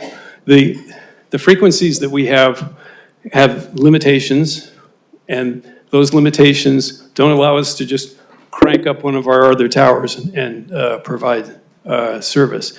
Yes, your phone will work. We've talked about this. In circumstances when there's low usage of the facility, of the overall capacity within the town, there's low throughput required, but the network is broken. Your consultant confirmed that, our consultant confirmed that, and in times of crisis, when you've got high demand, you're gonna have search situations where you've got 1 out of 5 calls not getting through. And that's gonna be which of the 5 911 calls do not want to go through. There was Mr. Campanelli, I think Mr. Beagle, I won't go into that argument. Mr. Campanelli focused on the Golden Bow. Now, Mr. Strauss was clear and he said there's a 6% difference in coverage area, but he also said there's a 33% overlap. In other words, 2/3 or a large portion of anything we put on the Golden Bow is going to overlap with what we already have, and it's going to cause interference. So it's going to impact the signal that's coming off the Sunset Center and everywhere else. It's going to make that service worse. And your CTC confirms that, and PureCon confirms that it's a lousy location. He mentioned 20 feet, building height is 24. They're using the center line of the antenna. What's the center line of the antenna in terms of determining their propagation maps? Mr. Campanelli is just dead wrong. The Golden Bow is not a viable alternative. Your consultant says that, our consultant says that, and it makes sense. And I I can promise you, if we propose it at the Golden Bough, they're going to be neighbors across the street. They're not going to be happy with an antenna going in across the street. Can't read my own writing. Did I miss any points that you guys want me to cover? And I'll just, again, Mr. Campanelli says he's never seen a canister antenna on top of a rooftop. That's what we have at the Sunset Center right now. That's what we're using. The modeling, he said the modeling was not done with separate antennas, sectorized antennas, but Mr. Strauss pulled up a map that showed where we'd modeled it with sectorized antennas to Golden Bough to show that it would not work.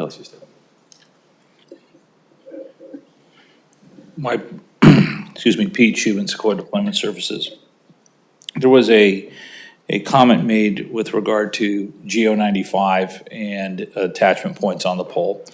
In changing attachment points on the pole, lowering them so you could not have such a high site or a tall site.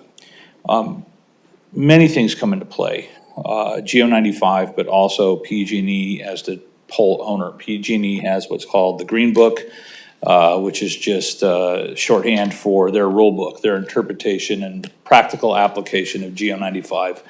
Then they also have standards documents that they issue that is the application material for GO95. And what those show you is they take the code in GO95, the verbal code, and they put it into graphic form and in understandable form. How a site is developed is you go to PG&E and say, I want to attach to that pole. They take a look at the pole, they take a look at planned attachments, and they come up with heights. And those heights are a combination of a bunch of things. Where are things now on the pole? Where are the neighboring pole attachment heights? What is planned for the pole? Maybe things you don't see now. And then they take their standards documents and they apply that. And what they do is they give us back, per GO95 and PG&E standards, these are the attachment heights for individual items. And that's done for a lot of different things, the things you can't see, but also if you took a pole going down the street and all the lines are attached at the same height, you said, we're gonna lower this one 7 feet, all things come down, they dive back up to the next pole. So those rules and those PG&E attachment heights are designed to prevent those types of situations. So what we do is we take it, we tell PG&E this, we give a survey of the pole, all the attachment heights, they look at their plans, they give us back the new attachment heights in position. That's where you come up with the attachment heights. If you look in the plans, you have existing and proposed. You can see cross arms being replaced and things. All of that information comes from PG&E as part of that betterment process to ensure the pole is safe, to ensure all the users, and by users, the fiber company, the cable company, PG&E Power, everything that's on that pole has room, works together, and is safe and complies with the rules. So that was something that was mentioned that was a misinterpretation of how it works to engineer a pole attachment. If you'd like more information on that, I know it's not very exciting stuff, but I'd be glad to continue on with that if you'd like. I'll wrap up because I know you guys have been very, very patient, and I appreciate that. I'm going to circle back to the original point that we fulfilled the application requirements. We met the code, and according to the staff review, we've met the gap requirements according to your own consultant, and we've met the legal requirements according to your own attorney. Mr. Campanelli, Mr. Strauss, Mr. Beagle, their expert, we have seen in multiple jurisdictions coming up with the same issues, and from our perspective, same misinformation in different realms. I don't know that you need to be continuously subjected to that, and I would just want you to know that we really have done in the last 8 years as best we can to come up with a solution that has minimal impact to the community. You know, rather than macro sites or multiple sites, we entered into a settlement agreement with the city, and then we're just trying to fulfill actually what was in the settlement agreement in a way that we can provide Verizon wireless service reliable for the people when they need it in a discrete fashion. If indeed there were a pole or something that was feasible and could be built that would provide service, and you suggested to it it to us, we would absolutely look at it. But we think we found the pole, we found the solution, and we hope you do too. So that's our presentation. Can I ask a question? Sure. Yes, go Oh, ahead. okay. So, so you just mentioned that you're open to other solutions. And you've seen the community come out. And I've sat on the Planning Commission for several years, and the projects that come up in front of us that have this much opposition from the community generally end up in a better place if the applicant is willing to look at different solutions. And so you mentioned that you're open to looking at different solutions. Is that true? We're on our 7th poll.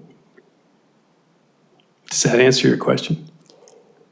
No, it We've- doesn't, because we you have- keep going We've gone. to the most, like, the actual least compatible situations. And I don't understand that. And then are you We entered into a open- settlement agreement with the city council. Are you open to turning on the approved sites before we make a decision on this? You know, I think Mayor Potter asked me that same question several years ago. And I gave him And? the same answer. No? It's a company, definitely a company decision. But these fiber contracts are 7 figures. So they want to make sure that the network they're going to build is the network that's going to be there before they pull that trigger. And I think that's a reasonable business position to be in. If this fails, we have a gap, and we've, the solution that comes back may be worse, for all I know. But I do not think, so we were talking about hair color. I've been doing this for 40 years, and we used to come in with big, you probably still see them, monopole towers with great big antennas on top that we would put into communities to provide service. And the clamor was to come up with small cells, something you could put on existing utility poles, like a 2.5-foot antenna on an existing utility pole. Wouldn't that be terrific? Because it would have such little impact on the community. And then once we come in with small cells, well, why can't you do something else? And the antennas have to be able to see the users. They have to be able to see the homes, they have to be able to see the users. And Mr. Mr. Strauss said, just buy a different frequency. We can only buy the frequency that the federal government sells us. And there's been a moratorium on frequencies for the last 2 years. So we have to use the real estate that we have and the frequencies that we have. So I know from your impression, it looks like, oh my God, this is a monstrosity. But in the grand context of how cell networks are built out, this is really the latest and greatest. The latest and greatest beyond this would be what we have in San Francisco and Oakland and elsewhere, where we're using streetlights and putting little tiny antennas on streetlights. We don't have that opportunity here.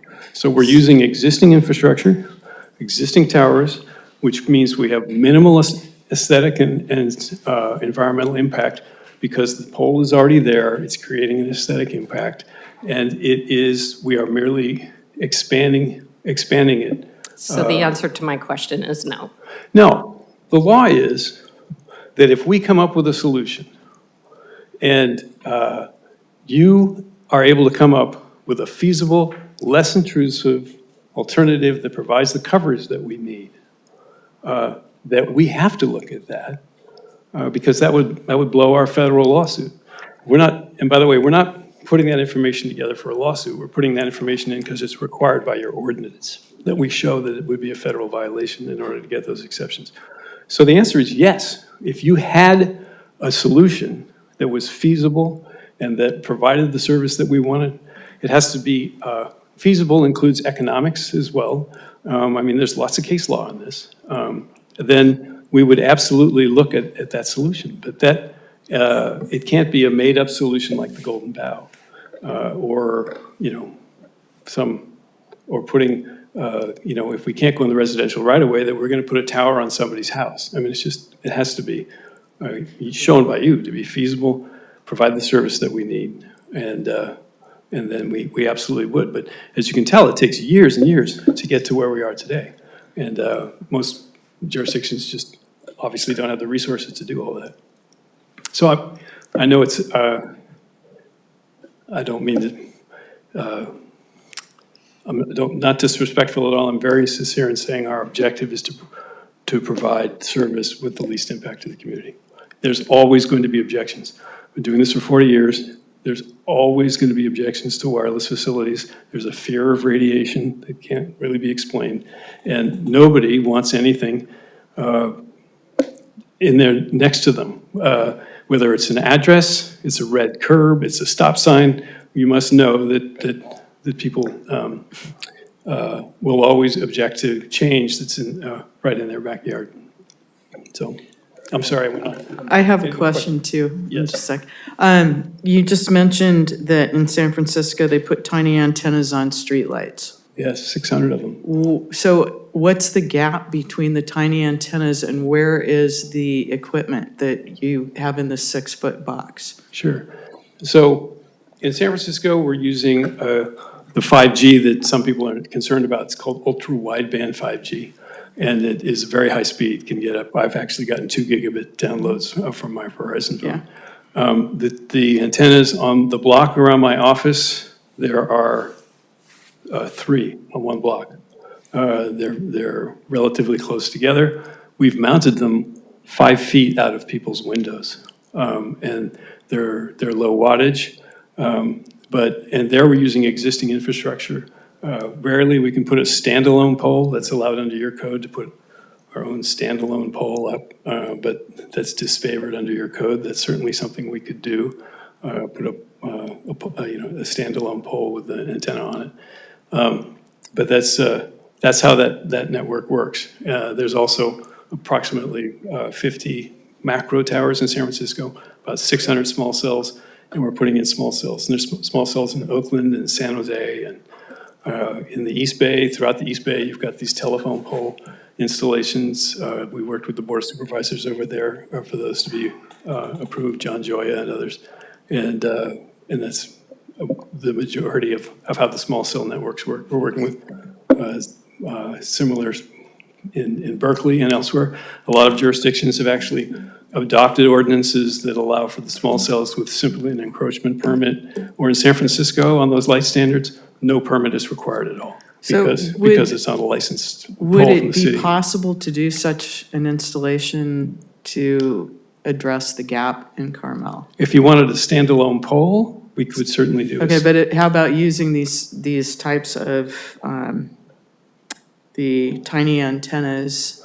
You may find you get more objection to those than you do. Well, no, I'm to just this curious, one. like if you put tiny antennas on existing PG&E poles, could you? You'd have to have a lot more of them. Well, I understand that, but they're also tiny, right? Yeah, yeah.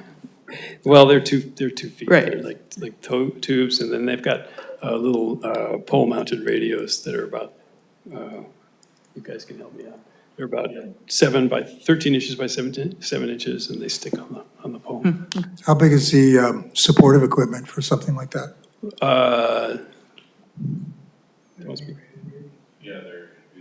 Well, it depends on the frequencies you're using. Right. They're about the same size as what's at the pole top right now, right, 2.5 feet. The antennas. It depends which frequencies you're using in the rest of the network. I am not a network designer, so you have to have a RF engineer design it. But you're talking about, my experience is this. Every pole you propose is going to have this many neighbors that are around it that are opposing it. So if you add the number of poles, you can add the number of people objecting just because of the nature of the beast. But if standalone poles is something. I think we got this. Thank you. Why don't you let I'm your sorry. engineer come up? I better sit down. Maybe he's got some hard data he wants to tell us. Come on up. Please come on up. I just want to answer your question, though. You're saying small antennas. They are small, but there's 3 of them, right? And our proposal right now is just 1 antenna on top, and it's about the same size. We're saying they're small because we put them on light poles, and the light poles are much shorter than the PG&E poles, but there are 3. Right, but they also don't have the 6-foot cabinet either. The shroud, That's true. yes. Yeah, and I think the shroud is actually one of the one of the things that we have a big concern about because it does have that aesthetic issue. This is Jeremy Stroop, he's a municipal engagement partner. So, anyway, okay, so we went through the shroud actually in the hotel situation. We proposed no shroud, which is, there's less volume, and the planning commission said we want a shroud. Your council at the time suggested we use something called a cage, which is an open air, looks like a chain link sort of shroud that you can sort of see through. And we proposed that back then. So there are, I suppose, some shroud options or not. There are shroud options or no shroud. We can take the shroud off, and you've got radios with little, conduit cables going between them. And we, those where we have those are in Hillsborough. We can give you examples of all those things. But we're following your code, which requires the shroud. yeah, I think we're not picking on the crowd, on the piece of metal that's covering the equipment, but rather the amount of equipment and how do you get rid of it? If I could speak to that really quickly, we're putting 2 radios in, along with basically 2 radios. And there are 5 frequencies that Verizon works on. And we're using 2 of the frequencies, the AWS and PCS mid-band frequencies are radios inside the box. And then there's correct me if I'm wrong, the C-band, the 3.7 frequency is actually built into the antenna. We would love to have a bigger box because we could then put the low-band frequency in there as well. But we already shrunk the box in order to comply with your 15 cubic foot shroud limit and removed equipment to make it small. So that triggers another question for me. What do you have to have all the bands in the box, or can you go with just like talk mid-band, whatnot? Do you need to have 5G and do you need to have a low band in this box, or can you just go with one, which would shrink the size of the box? I'm not an RF engineer, but the Verizon RF engineers accuse me of acting like one. So I want to be brief. The RF engineer designed the radios and frequencies to be used at this location to meet the anticipated capacity demands. Okay, thank you. Yeah. And so that's how you end up here. If we had a lot more poles, then we could go back to 1 band. In San Mateo, they've got the small 5G everywhere. Thank you. Yeah, offline or through letters or emails, we'd be happy to continue the conversation. Thank you. Okay, did you have something, you seem like you had something you wanted to say. Yes, sir. There's one thing I failed to mention when I was up here earlier was the questions regarding the tree impacts and the pole replacement that several residents had mentioned. Staff, we could bring up that photo. This is a site that is in Carmel Woods, just north of town. And this was actually, I moved the pole, the picture back up, please. So I want to get that. Thank you. I stopped by here today just to take a look. This is one we had built. It's providing service right now. This is in the canopy of an oak tree that was trimmed for the equipment. And you could still see the scar of the borehole on the ground. So when we were talking about impacts to the tree, that replacing a pole would kill the tree, that would have to be trimmed too much for the equipment, this demonstrates, not in Carmel-by-the-Sea, but just north of town a couple of blocks, pole replacement that did not kill an oak tree. That's the pole replacement's in its canopy, and the extent of the ground disturbance necessary for a pole replacement. I thought this would be useful to you to understand the minimal scope of work that actually goes involved on the ground in replacing a utility pole, and that would find useful. And keen eye would notice that this is a smaller shroud. If you do, this has half the radios. The terrain up there does not allow for as much service out of the area. So if you look at the map that showed the site density, you have a lot more sites in that neighborhood to provide service to the same area. So that's a direct connection to the, well, can you make it smaller? You make it smaller, you lose radios. It's like, well, I wish I had a smaller car. Then you can't carry as many people, you can't carry as much stuff. It's a direct correlation. So that's why those are smaller up there. It's a much more hilly area, as we know. It's a different, but I showed that for you for the pole replacement impact. Okay, thank you. You have one more question? do.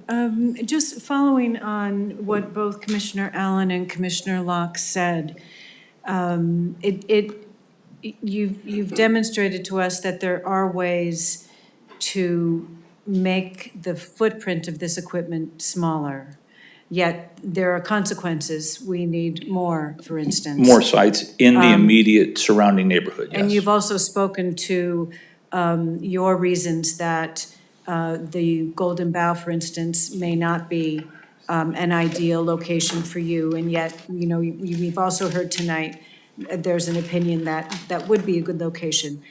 I'll summarize. We, the Planning Commission, represent the town and its general plan and its local coastal plan and its wireless ordinance, and also the design guidelines that accompany the wireless ordinance. So that is part of our purview and our responsibility. And I hope from our comments that we've made tonight, you recognize both how much we respect the work that you are doing and value your application and the services you provide here, and also the seriousness with which we accept the responsibility to look at what it is you are requesting to do in town and to find a solution that is a good partnership, especially as Commissioner Allen was saying. You read the room, and we have read the room as well. My hope is that I recognize this has been a long haul for you, but my hope would be that somehow you might be interested in taking yet another look at how the aesthetics can balance the aesthetics that our city needs for a variety of reasons, not the least of which is our historic nature and so on. Our city needs the aesthetics. You need the performance. How can we just get a little bit closer together? I'd like to, one thing you said, you, meaning Verizon, needs the performance. Verizon is here because the community is using their phones and their devices to an extent that demands an increase in the improvement in service. This is driven by demand that comes out of the community, be it residents, visitors, the residents' kids, their visitors, tourists. That's what drives network development. So this is not Verizon coming forward and saying, you know, we're going to do this to Carmel. This is Verizon coming forward and saying, we are trying to serve, for the last decade, we have been trying to serve the community with multiple applications, with locating antennas on roofs of buildings, with attorneys, with compromises, with moving sites, with walking the neighborhoods with directors to find all of those locations. If the city could do it, it's one thing that we offer is to walk and go, I'd be glad to do it with you. Why not this pole? I could explain why it would work or why it wouldn't, and give all those details. And the answer is, we have been doing that for close to a decade, since 2017. And finding everywhere we go with every design. What Mr. Ahlborn didn't mention is the light pole design. When the city was doing their code, there's a gap in the time frame there, and you say, well, you were denied, but then you didn't come back until 2025. Over that time period, there was a lot of work with the city over how would you do that? Well, we would put in a new pole. Where would you put that? We went out and found locations. We provided photo sims. We did those design studies with staff, gave them to the city. We worked with them, and with the light pole design, that opens up a whole different issue of you have to get utilities to it. So if you're going to do a standalone pole, you have to get underground utilities to it. And in an area where roots are obviously, from discussion tonight, tree roots are a large problem. Well, you're trenching down streets and you're trenching down through tree roots, and you have much greater impacts. You're putting in new structures. And that was deemed to be a design solution that was not desirable here and is not preferred in the code, and that's why. It would be a new structure. All of those things have been looked at, Commissioner, over the years. They just have not been discussed tonight. This hearing's been long. It could go much longer if we were to go into all those details of what we've done with the city over the past 9 years, not quite a decade, since 2017. So, I mean, I can understand that you feel like somehow you've been trying every option and that you've just been shut down. As an expert, what would you recommend? Aside from this. Aside from this, as I say, as an expert, the question that was answered, would you want this in front of your house? I was in escrow on my house when I noticed a truck installing equipment on a pole, and I saw it, and I was like, who is this for? And I was happy, I love it. I know that's an exception. I have 5 bars, I have 5 bars in my living room, I think it's awesome. Carmel has such a large area of single-family residential with such a dense tree cover that the solution is small cells. Unless there was a solution to put a macro cell in the middle of that neighborhood someplace, which there is not, and I would not recommend it, the solution is small cells. Like antenna on the top of a pole, there was a gentleman who was talking about multiple antennas. What he was showing, and I believe it showed up in one of his letters, was a picture of what we call a mid-mount, which is in the comm zone above the equipment space where generally the fiber lines run on a pole with an arm, with panel antennas hanging off of it. That is not what we're proposing. That's actually prohibited in the city's code. That is something that I would not propose here. That happens to be what I have by my house. I'll accept that. When they design that site in that canyon area, that's the proper antenna solution for that area. I think antennas on pole tops is good. I think a shroud that complies with the small cell rules, which this does, which allows the proper antenna count to have as few sites as necessary to provide the service, is good. I think what we have learned since 2017 and working with the city is the code now encourages this type of design, and we've gone to this type of design because after looking at all the options, this is the right design for Carmel-by-the-Sea. Okay, thank you. I see, Chair, may I have a couple minutes? yeah, just a couple minutes, try to answer some Yes, absolutely, specific yeah. things that have come up tonight. Absolutely. So we don't get off the subject, because there's been a lot of objections and a lot of, both sides to it, so. if you- Certainly. At this And- point, try to add some clarity. I'll do my best. I want to start with just pointing out, Verizon is not performing a public service.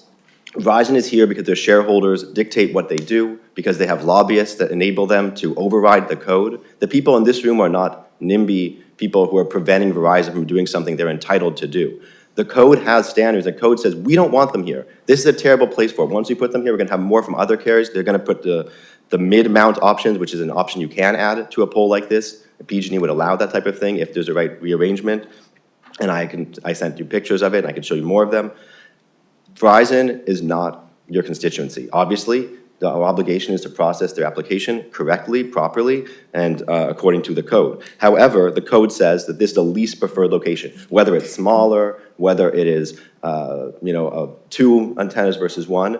The only question, essentially, from a legal standpoint is, does Verizon have the authority to force the city to make an exception to the standards that they decided to impose, that you, with your input and the city council, decided to impose to maintain the special character of Carmel?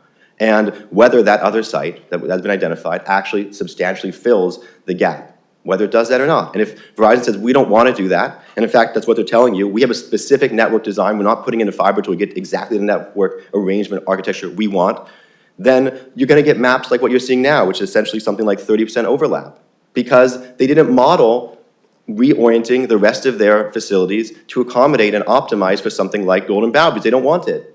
And they're telling you we're not going to do it unless you get what you want, what they want. And you can decide whether you're going to play ball with that and compromise or what the situation is, but it really comes down to the power that the city has under the federal statute, under your ordinance, and the power that Verizon obtained through the federal statute. And I don't think that ultimately there's going to be, years down the road, some compromise. Someone's going to have to determine whether this is a situation where they're entitled to do it or not. I want to very quickly also point out that there was mentioned by Mr. Ahlborn that somehow a facility that's not on the historic building isn't essentially relevant from analysis. Verizon just in December came out of a consent decree and $1 million fine from the FCC because they did not complete historic reviews, they did not consult with historians or with tribes or others. And because they took essentially that position, that if you can see it, it's not bad enough unless it's being built on. But if you look at the docket with the FCC, there are numerous environmental assessments that are done specifically because you can see an antenna from a historic property. And intuitively, we all know that's how the historic analysis has to work, and in fact, it does work.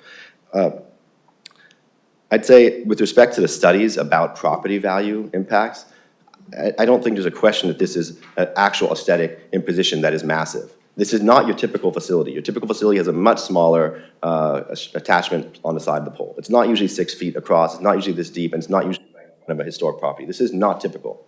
And to somehow construe this as the type of problem that will never go away and that everyone is always going to be up in arms regardless of what Verizon in all their good faith attempt to do, it's simply not correct. This situation where there's one alternative that's been identified by many, many people, and it's objectively much, much better. So I do hope that you continue to enforce the code, not be cowed or intimidated by a notion of some sort of parity when in fact it doesn't exist. It's a question of enforcing the code to the best of your ability. Thank you. Okay, thank you. All right, I think everybody's done here. Anybody got anything else they want to make a comment? No repeating, just we made all, if you have new points. They didn't answer my question. Come on up. I do want to know why 002, which is, I want to know about the 001 in Southeast Point, Lobos Ridge, why that got dropped off the map, and I want to know if AT&T can use a low band frequency tower 20 miles away on Mount Toro and give service to all of our community without cluttering it, and you have a low band frequency from Pebble Beach, why can't you do that from the Barnyard or Lobos Ridge or use other bands? Because, and then also, my other concern is the high band that you're using or the mid band. It has proven to have more interference with trees, and we're a tree city, so I'm not sure why you're even using that when low band can go through trees much easier. Thank you.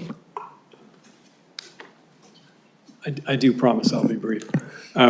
So the Lobos Ridge site, if you were following our applications back in 2017, was on air. It's a high ridge site, high power, high ridge site that was built maybe 20 years ago. And in the old days, we thought we'd cover San Francisco Bay Area with 20 towers. Now there are thousands. And so you began with these high towers covering it. The miracle of cellular is that you can use the frequency over and over again in a different cell. So when you have a big high tower like that, it runs out of capacity. And it started actually interfering with other towers that Verizon was putting up, and so they actually had to decommission that site. So you're interfering your own towers? Interference, yes, is one issue, and then there's noise from other RF sources like other cell phones and everything else. So it's the migration of the network where, before cell phones, you actually had mobile phones in San Francisco. You had one antenna and you had 80 people making phone calls, and that was it, and that's why they were so expensive. By doubling it, you got 160 people or more, okay? Cell towers do the same thing. They make the cells smaller, smaller, smaller, so you get more calls in each cell of the honeycomb. And that's why you go from high sites down to low sites. So the Los Lobos Ridge site was decommissioned. I do not believe AT&T is serving this area with a tower 20 miles away. I'm sorry, that's just not right. That's not right. I represented AT&T for decades. But they're not having multiple towers within. I don't want to have this back and forth. It's just not really. And let me just say something here. I think we're just clouding the issue here. We have specific findings that have been made on this application, and I think what's relevant is addressing those specific findings. And I'll answer so but I appreciate your answers, and I appreciate your getting into the technicalities of it. But we've got to get this focused. So I'm going to close the public comment. Unless there's anybody online that I didn't see. Was there anybody online, Shelby, that I didn't? No. Okay. And I appreciate, it's been a really interesting discussion. It's been very broad, a lot of points. But I think we need to make a decision. First of all, I want to put it to the planning commission when I brought up at the beginning, and which is also recommended by staff, that the planning commissioners, and I want to take you one at a time, get your opinion, think that we need to continue this so there's an opportunity to have more evaluation on the information that has been presented late, and also a lot of the, there's been arguments made tonight on both sides of these issues. And I think the CTC data, there's been a lot of questions about that. There's been a lot of questions about coverage, and I think staff would probably appreciate if they had more time to evaluate the particular suppositions that have been made regarding both of those studies. So, Commissioner Ahlborn, what's your opinion as far as the continuation? I'll pass for now. Pass, okay. Mr. Allen? I'd like to vote and not continue. Okay, continue, and I'd Commissioner actually Locke? like to continue because I think that there's information that staff should look at and evaluate, and our attorneys should look at as well. And I think that I'd actually appreciate some more time to digest everything that I've heard this evening. Okay, thank you, Commissioner. And Commissioner Karapetkov? I am for continuation. First of all, we need to go deeper into this whole issue of, is the service good or bad? I'm getting two conflicting messages here. There's one camp that says our service is perfect, we don't need to touch it. And there's another camp that says, including the CTC study, by the way, that says the network is not doing well. And I think it's important to have a consensus on that issue, because otherwise we cannot really make a decision. You have to understand what's the baseline. Is the service good or bad? Until we understand that, we cannot really know how to move forward, because the general plan tells us that we need to support any initiative that improves infrastructure in the city. And it makes sense. But in order to do that, we need to understand what is this as-is situation in the city. And right now, I don't have the picture. I see two groups of people claiming completely opposite things. And I'm not a Verizon customer, I'm an AT&T customer, so I cannot really tell you how the signal is in town. I know AT&T signal is horrible, and we suffer with a lot of disconnects and garbled voice, and I cannot do any business over the phone.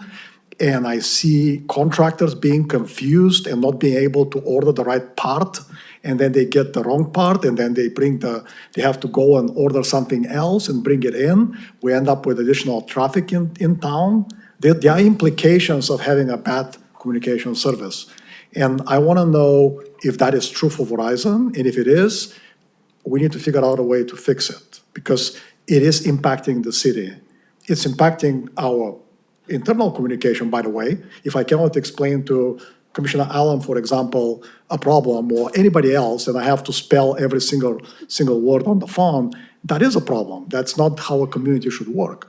And the same with my contractor calling somebody who needs to order, some part. But you're in Yeah. favor of continuation because you feel like That we is- need to establish the validity of what the reports Yeah, we're we have- receiving before we can make And on the an Verizon objective side, decision. we have to give them some roadmaps, some homework, by the way.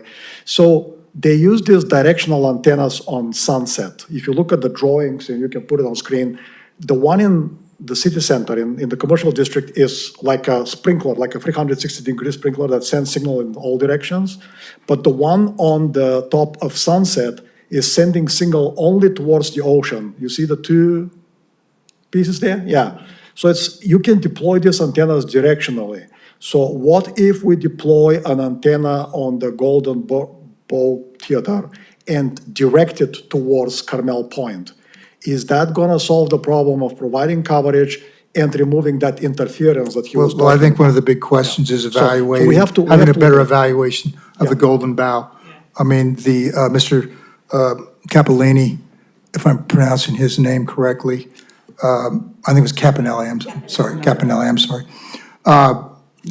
He made a very strong statement that that is the best site, and I think that needs to be evaluated. I mean, there was some evaluation, and I did a little search using my AI app into the documents we have, and there has been some evaluation of that, but I think there needs to be a better evaluation. So I definitely support the continuation. So, but I think at this time, I think right now it'd be good if each commissioner took a moment and gave their comments before we move to, I'm going to make a motion that we continue. Do I have a second on that motion? Let's hold our comments. You don't want to have any comments? I'd rather wait until I've had a Rather chance to wait? digest all this stuff. Okay, well, let's think, are you in agreement with that? Yeah. Well, if that's the case, then I'm just going to make a motion that we continue this item. I'll second. All right, any discussion? You come up forward if you have a question. Date certain. And I do have a question about the date. The shot clock regulates the amount of time the city has. It's going to be a motion to a date certain. That's what I was requesting. Yeah, it's going to be a motion to a date certain. Just taking into account the shot clock. Yes. We agreed to go to the 5th. We can't go to April because Pete will be out of town, which would put us to May for the city council, so we're. Right, well, you've agreed to a. February 11th or February 3rd. To a March, an extension to March 5th for the shot clock? That's for the city We council. have a tolling agreement? That takes into account the city council appeal. Okay. Yeah. Sorry. There needs to be time in the schedule for an appeal because either side will appeal within the 90-day shot clock. Okay, thank you. Yes. I'm a little worried there. Yes, so the extension was to March 5th. And then with that, we're looking at early February to make room for a potential appeal to the city council.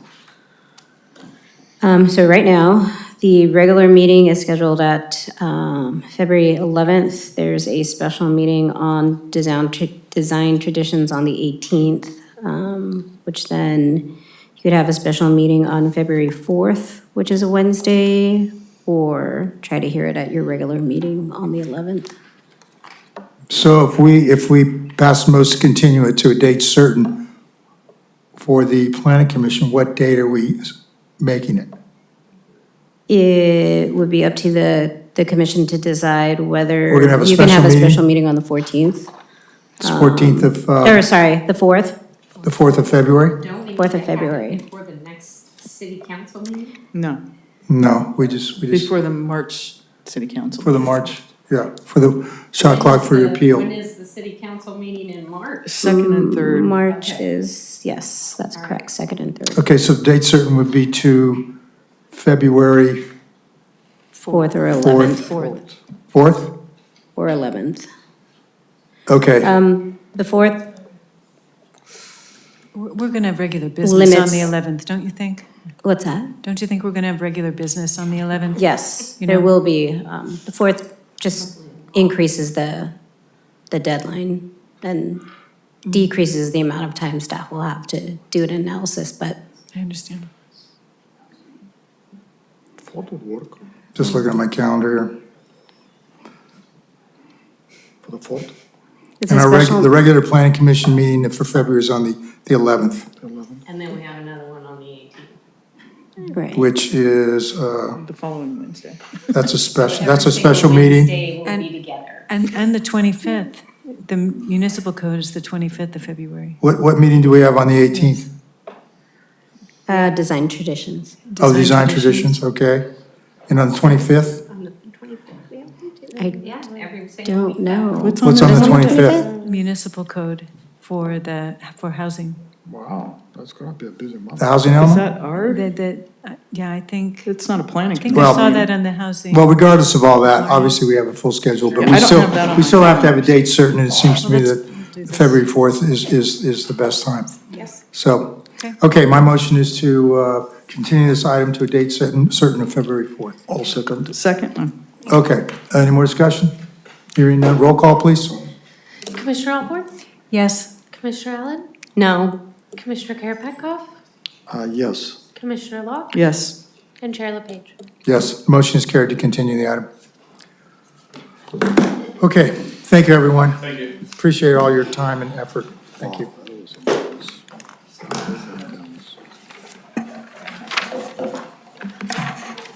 Okay. Where are we?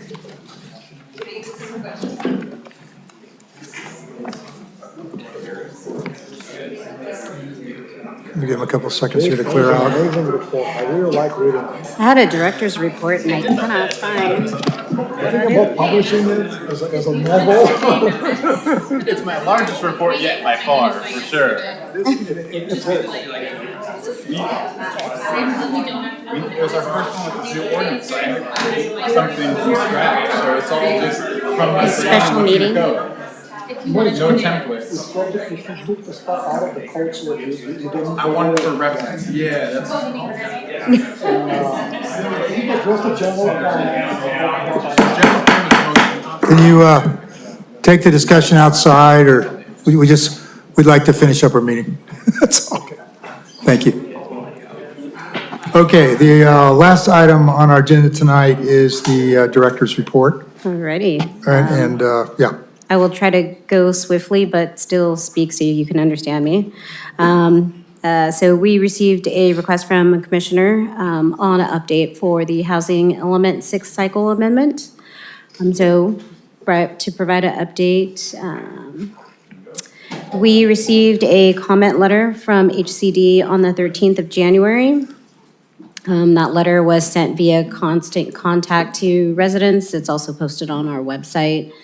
The letter requested or pointed out that minor clarifications or additional information was needed, such as the status of the JB Pasteur project, clarification if potential housing sites that were used in the previous cycle were included in this cycle or the amendment, and a request to adjust the timing for completion of program actions, like moving it forward from 2028 to 2027.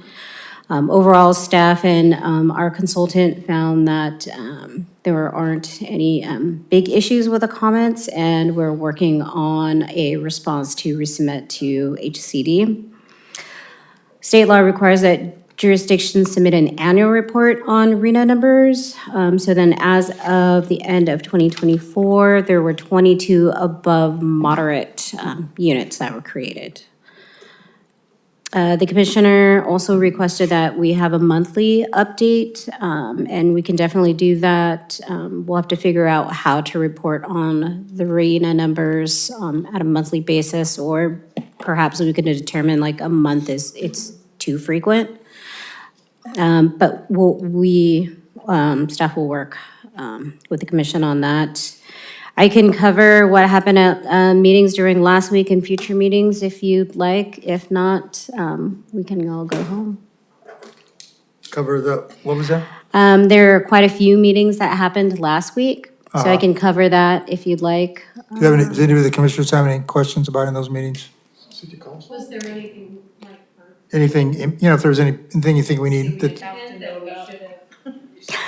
Yes. Well, interesting, we had two Board of Appeals, Building Code Board of Appeal hearings. We haven't had one in the city, I think it was over 8 years. One was for exterior fire sprinklers on a home. Okay, I would like to know what happened with that.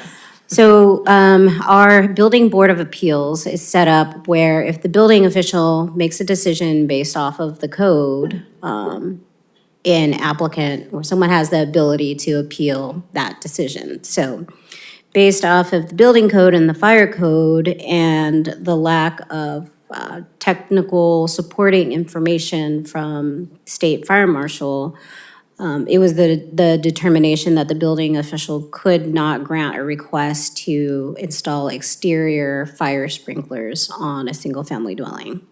There are just too many issues that we don't have enough information on, and we don't want to cause a situation where there's a drawdown in water supply if there is a fire. So the Board of Appeals denied the appeal and upheld the building official's determination in that case. Following day, we had another Board of Appeals meeting on Mad Dogs and Englishmen for the requirement of the installation of a public ADA bathroom as well as fire sprinklers. That item was continued, so yet to be determined on that. There was a community workshop on objective design standards. It was really an ability to have the community understand like what odds are, why we're doing them. Commissioner Ahlborn wasn't in attendance. There will be future meetings that the consultant will go. And that was will ADU provide. It's gonna related be primarily? split, right, so the focus will be ADU, and then soon to follow will be the multifamily. And then at city council, they heard both the roofing policy and design traditions. Both were continued, I think for a good reason. What I enjoyed hearing was they really wanted the opinion and buy-in of the planning commission, since the planning commission will be, the experts and the users of the design tradition guidelines. For roofing materials, we received direction, and staff will be returning, I believe, back to the planning commission for confirmation, and then back to the city council for final adoption of the policy. Yeah, and I would just add with the design tradition meetings that those will be publicly noticed, and so all planning commissioners can attend those meetings. And I would encourage you to do so. So. And could you expand on the direction that you were given around roofing materials? Sure. So one of the questions was really understanding what the policy was trying to do. Is it a policy regarding process, or is it a policy regarding like what is an approvable roof? So that's where, starting with that mix-up just kind of snowballed, because if it really, the intent was it's a procedure thing. So there are examples of colors and materials which may be helpful, but you can't have a color palette that would be an automatic approval for every single type of house we have here. So then I think it's beefing up the policy language to really clearly outline this is a procedure.